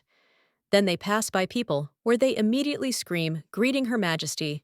The main character understands that everyone verbally wishes her well, but there is no optimism in their voices, and it is like when you clap for the boss at karaoke. But the girl understands that now everything is even worse, because these people were threatened with immersion into eternal sleep. The Baron at this time said that he was ashamed, because there was still much to be done there. But the girl replied that this was enough, because there were so many excellent people there. At the same moment, someone knocked on the carriage to greet Her Majesty, but at the same moment the others took him away. The main character asks what is wrong with him, and the Baron says that he is very greedy, and the main character asks if this attack really adds to the thoughts, if he really started talking about himself. The man says that it doesn't matter how they treat him, but this guy only remembers all the bad things, and he is simply incorrigible. The man says that last spring he saved him from falling into eternal sleep from hunger, and this guy does not appreciate his kindness at all, and the main character asks if that is so. Answer if so, then he is a very ungrateful person, and maybe he should be punished. The Baron immediately says that Her Majesty does not need to worry about such trifles, since he is the only one to blame for this with his inattention. Julia replies that it is not about him, and she is sure that this guy does not know his place. The man thanks Her Majesty for such words. The main character understands that it looks like this guy sent the petition, because now no one was ready to say a word. He took such a risk, and it is the same as with sending the petition. The Baron date time turns to Her Majesty and says that the ball is tomorrow. The girl replies that of course she liked everything he showed her, so she is looking forward to the ball, after which the man says that they have agreed. He also hopes that Her Majesty will have a great time. The girl only remains silent in response to this, and then claims that he said that he invited Count Edvind and other nobles. The man replies that this is true, but the main character sighs and says that she will finally see the face of this Edvind. The Baron wonders if this guy really wants to see him, and the girl replies that she doesn't, and she's just outraged, because why didn't the Count visit her when she arrived? Her interlocutor thinks that it's because he's a busy man. The man understands that no matter what title a person has, he cannot come to the castle without the approval of the local ruler. They ignored his offer, and of course regretted it, after which they themselves began to ask for it, so now he will ignore them. The main character at this time asks if there is anything more important to her than her, and the Baron asks with an icy face to answer that he will definitely come to tomorrow's ball. The girl claims that they say that other aristocrats criticize Edvind, after which the Baron asks what Her Majesty is talking about. The girl understands that he is pretending so well, after which she says that the Baron is a good actor, because she heard that the vassals have a hard time because of the Count. The man asks in what sense, because as long as he has his estate, he will endure everything. The lady says what incredible patience he has, and wonders how he will justify himself after such an appeal to the vassals. The Baron then tells Her Majesty that he is actually a count, after which he began to talk about the Count's misdeeds and how badly he treated the vassals. The man claimed that because of the Viscount, it was hard for everyone, because he was completely incompetent and he was so inept. The Baron even dared to say that Edvind was unworthy of being a count, and he actually told everything without even suspecting that he was digging his own grave. But he still throws mud at his master, and the girl can't believe that he thinks that such actions will be appreciated. This is the most obvious evidence that relations between families in this area have deteriorated greatly, so now she is eager to turn everything upside down there. A little while later, the main character goes to her room, after which someone addresses her. It turns out to be Justo, and the main character asks what he found out, to which the guy replies that everything was just as she assumed. The girl then sighs, and he takes the papers in his hands and begins to read them. Justo watches her silently and understands that he again feels that she is the empress of every decision that he is ready to support. He lost her once, and when he thinks about it, he is overcome with shivers. The lady brings the guy out of his thoughts and asks if he wants to say that chivalry is in decline, to which the guy replies that yes, and he can't bring himself to call these people knights. Julia says that it's still good that they took up these lands. The guy claims that there are evil people all over the place, and the main character thinks that now she understands why Cyril chose this territory. The guy said that if Her Majesty wants to eradicate this disease, then the most suitable place is the former kingdom of Nazran. The girl thinks that it was quite expected since he was so angry when he spoke, and it is true that what was happening there turned out to be even worse than what she imagined. None of them could have imagined this, and it was a shock for everyone. They think how often such hotbeds of corruption are encountered. The Baron did everything he could to tarnish the honor of the nobility, but he never executed the rebels because the capital would find out, and the girl thinks how treacherous he is. They suppressed and made people helpless to destroy their morale. The girl also thinks that it is good that someone named Semas Dario wrote a petition. The brunette at this time says that the knights were not paid for their work, so many are in debt to the Lord.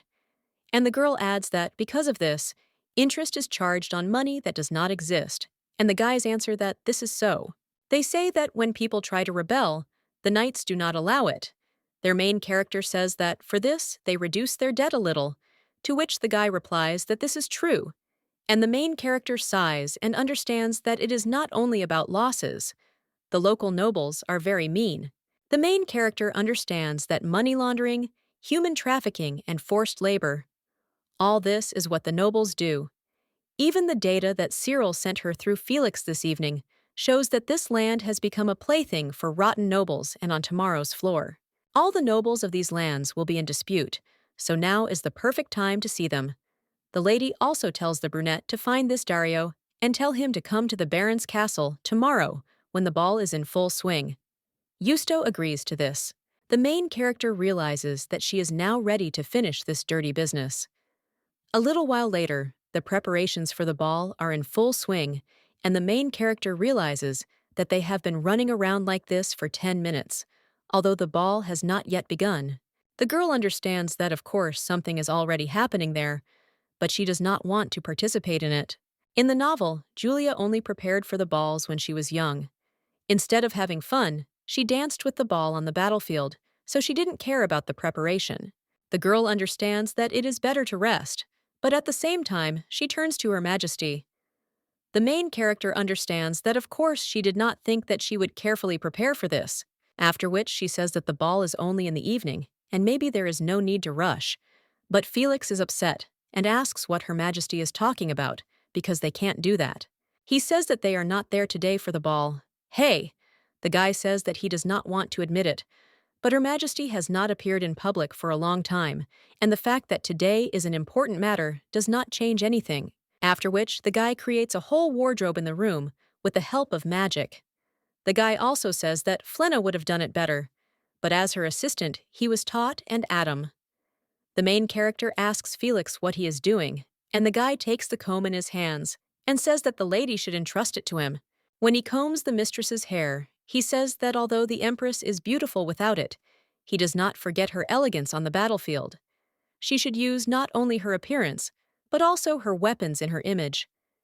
Julia understands that there are many rumors on the battlefield about Julia's beauty. The girl also understands that thanks to this, the day when she was supposed to rest was spent preparing for the ball.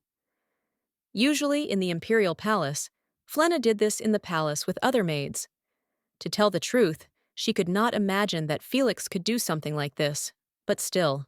When the main character looks at herself in the mirror, she realizes that the guy's abilities exceed all her expectations. Hey, the guy says that it looks great on the lady. When the main character turns to the window, she wonders if this is a carriage, and the guy says that it has Envid's coat of arms. Julia, so that means the Count has arrived. The girl understands that today he will be punished more severely than anyone else, and in some sense he is worse than Baron Shet. Everything he does is terrible, and he can't even control his vassals. The man has done many dirty things to maintain his position, from such trifles as holding a ball on the same day as Baron Shet, to kidnapping and putting him into eternal sleep. The main character then sighs and realizes that although Baron Shet knew this, he did nothing. Felix at this time turns to Her Majesty and says that if someone tries to harm her, he will not stand and watch. He also says that the ladies know that he was kind and asks if it is true. The main character understands that this is definitely not what they say with such a sweet face, and initially she thought that she would not have to be on her head for a day. After which, the lady says to the porch of the court, and he was kind and sincere all the time. The guy immediately thanks the lady, and the main character asks if he understands what will happen at today's ball, to which the guy replies that he does. Then the main character says that he knows when to intervene, and the young man replies that, of course, because the lady tried so hard for them to be there. Julia says that she believes in him, so the guy can act at his own discretion. The girl understands that she is still worried, but it seems that there is no reason for this. Felix only smiles in response to this, but at the same time, someone else is knocking on the door, after which Yusto comes in.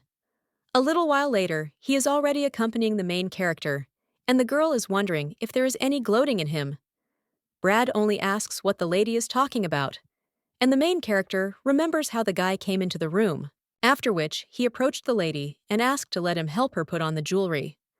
The main character said that it was not worth it, but Yusto took the jewelry from the box that Felix was holding, after which he approached the lady and put it on. Felix looked a little disappointed, and the main character understands that he is still 17, so he will soon grow up and understand everything.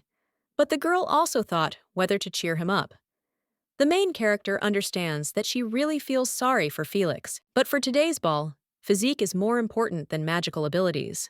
And of course, Felix didn't like it, but he had to accept it. In front of these nobles, Yusto, who is a duke, will cope better. The girl understands that she does not know much about Felix, because in the novel, he was described as a calm young man. But after this, it is not surprising that Felix is hostile to Yusto.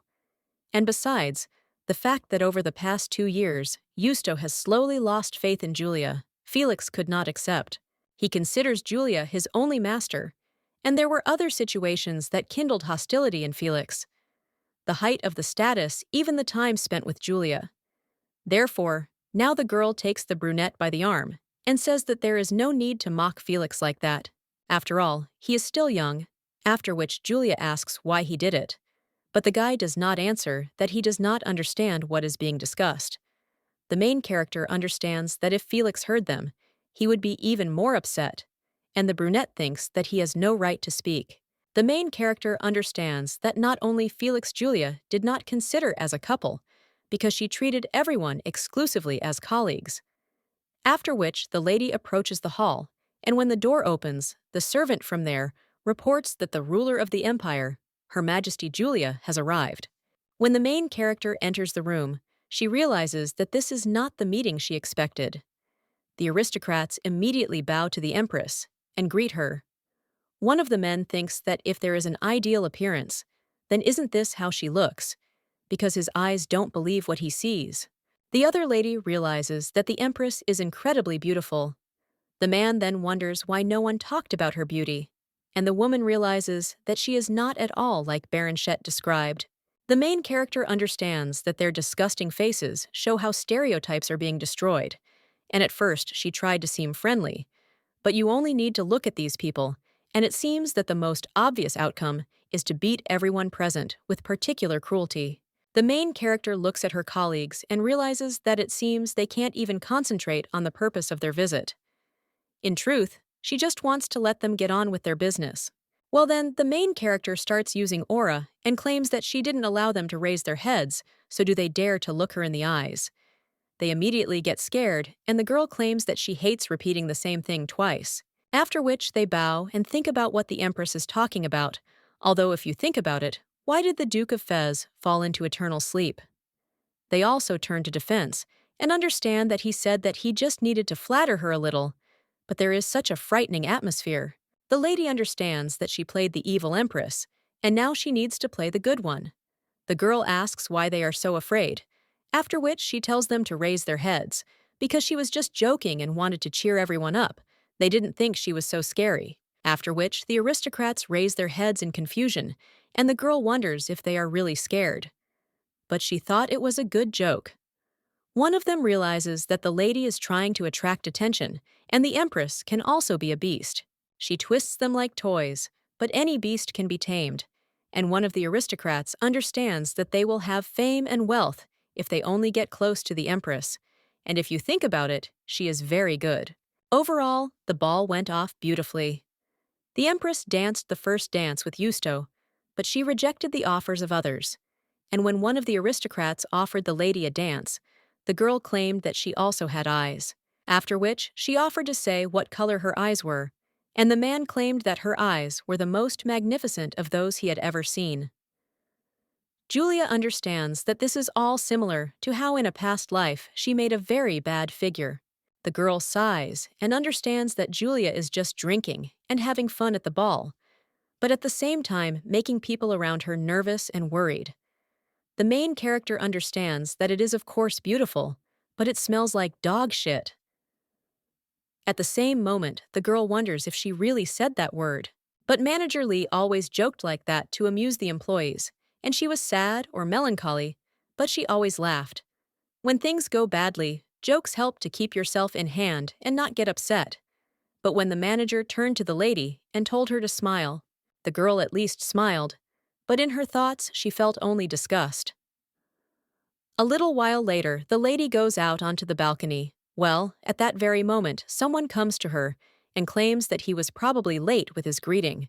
The main character turns around and asks who he is, and the man replies that he is Count Edvind and he is one of the managers there.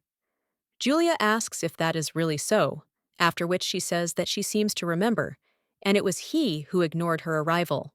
The man immediately asks for forgiveness, and the girl says that she thought he had a lot of things to do lately. People understand that of course she recognized him because Baron Shet deliberately left him aside, and the girl thinks what he really wants from her. It turns out that her subordinates like to bother her, even while humiliating themselves, and they lose their pride too easily. The man immediately tells Her Majesty that this is a misunderstanding, and the main character asks what he is talking about and thinks that she is interested in whether there is a commandment for those who act immorally. The man at the same moment asks how he could come to her empty-handed, but the main character, looking at his hands, says that he did come. The Count at the same moment says that to be honest, he has prepared a lot for Her Majesty. Their main character menacingly asks if that is really why he came only now, to which the man replies that they did not answer at all. They invited many interesting people to their castle who should please her. Julia only gets angry and understands that this guy knows how to talk her into it. At this time, the girl notices another person near the balcony, after which she understands that he has come. Julia also asks if the Count talks about interesting people, to which he replies that he does. The main character puts her hand on his shoulder, and then he is examined, squeezes, from which the man even bends over. Julia turns to Count Edvind once more. The Baron is in the hall at this time, but is wondering where the knights are and where all the blockheads have gone. He also wonders if they can't catch one bastard, after which they even said to grab this guy faster. He also screams why everyone is standing like statues, and if they really decided to rebel. At the same moment, the main character enters the room and says how noisy it is there, and the man realizes that it is the voice of the Empress. The girl wonders what all the fuss is about, and her interlocutor notes that it's nothing special, because the thing is that he didn't tell her about it last time. He also says that the residents have become completely arrogant, forgetting about their benefactor and the main game, which is not quite possible, the state says. But at that very moment, one of them tells Her Majesty that this is not true, and this is a brazen slander, because they are not arrogant at all. The Baron only menacingly tells him to shut up and asks what kind of disrespect for Her Majesty this is. The man says that they will grab this guy right now, and it is his fault that the lady had to witness this. But Julia asks why grab him. She also says that he himself said that the people have gone wild, and she would like to hear what this guy himself tells her. The Baron asks Her Majesty why all this trouble, and the girl wonders if they are not insulting her dear defense, and in that case she should personally come up with a punishment, and this is an excellent idea. The girl also says that she does not want to become a tyrant, that she judges after listening to only one side, and besides, lying to the Empress is a much greater sin. The lady heads to the throne, and the Baron understands that with the news of the Empress's visit, all the calculations were put in order, and in that case, the Empress might believe him. A little while later, The boy claims that his father was unable to pay even the interest on the grain he borrowed, and they had no other choice, so he hopes for Her Majesty's sense of justice. The girl then tells him to tell her what he wanted to tell her, but he says that you shouldn't listen to this guy because it's a completely trivial matter. But at that very moment, the main character launches an aura at him, and it flies past the Baron, causing him to freeze. At this time, the girl says that she hates arrogant people and wonders if he is really itching to add something. The man remains silent after this and understands that this guy has no evidence anyway, and no matter how hard he tries, everything has already been swept up in the ledger again. The main character then says that she thinks he is going a bit overboard, and the Baron asks if Her Majesty really suspects him.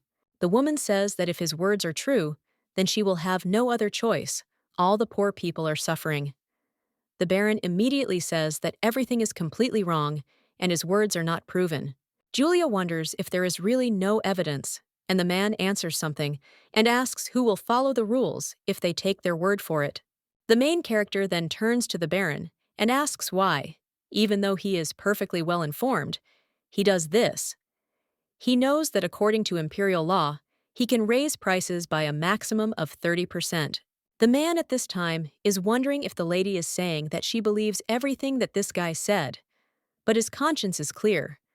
Julia says that in words, after all, everyone is an angel. You ask if that's true. The man asks at this time if at least the ledger will make her believe, but the main character then extends her hand and asks if he is really talking about this ledger. Felix immediately hands the lady a stack of papers, and the Baron thinks why the ledger is there.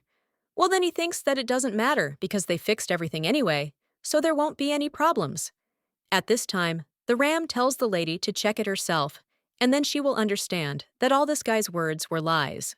The main character tells Felix to use magic, and the guy does so, and the Baron, watching this, thinks whether he really has such magic.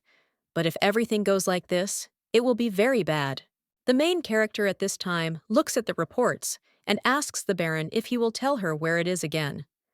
The man asks Her Majesty to wait, because there is clearly some kind of mistake. But the main character only sighs and then turns to Felix, and the guy hands her a few more papers. He says that this simply can't be and how base it is. The main character asks with a smile on her face if he is talking about baseness. He wonders if he is really all white and fluffy. But she even warned him out of the kindness of her heart that lying to the Empress is a grave sin, and if he lied to her, then it's worth first depriving him of his tongue, or maybe you need to get rid of his hand. Since he forged official documents, these hands are now useless, and the girl asks the Baron if this is not true. The man immediately falls to the floor and asks Her Majesty to pardon him, but the girl asks if he is really talking about such a thing and if she said even a word about execution.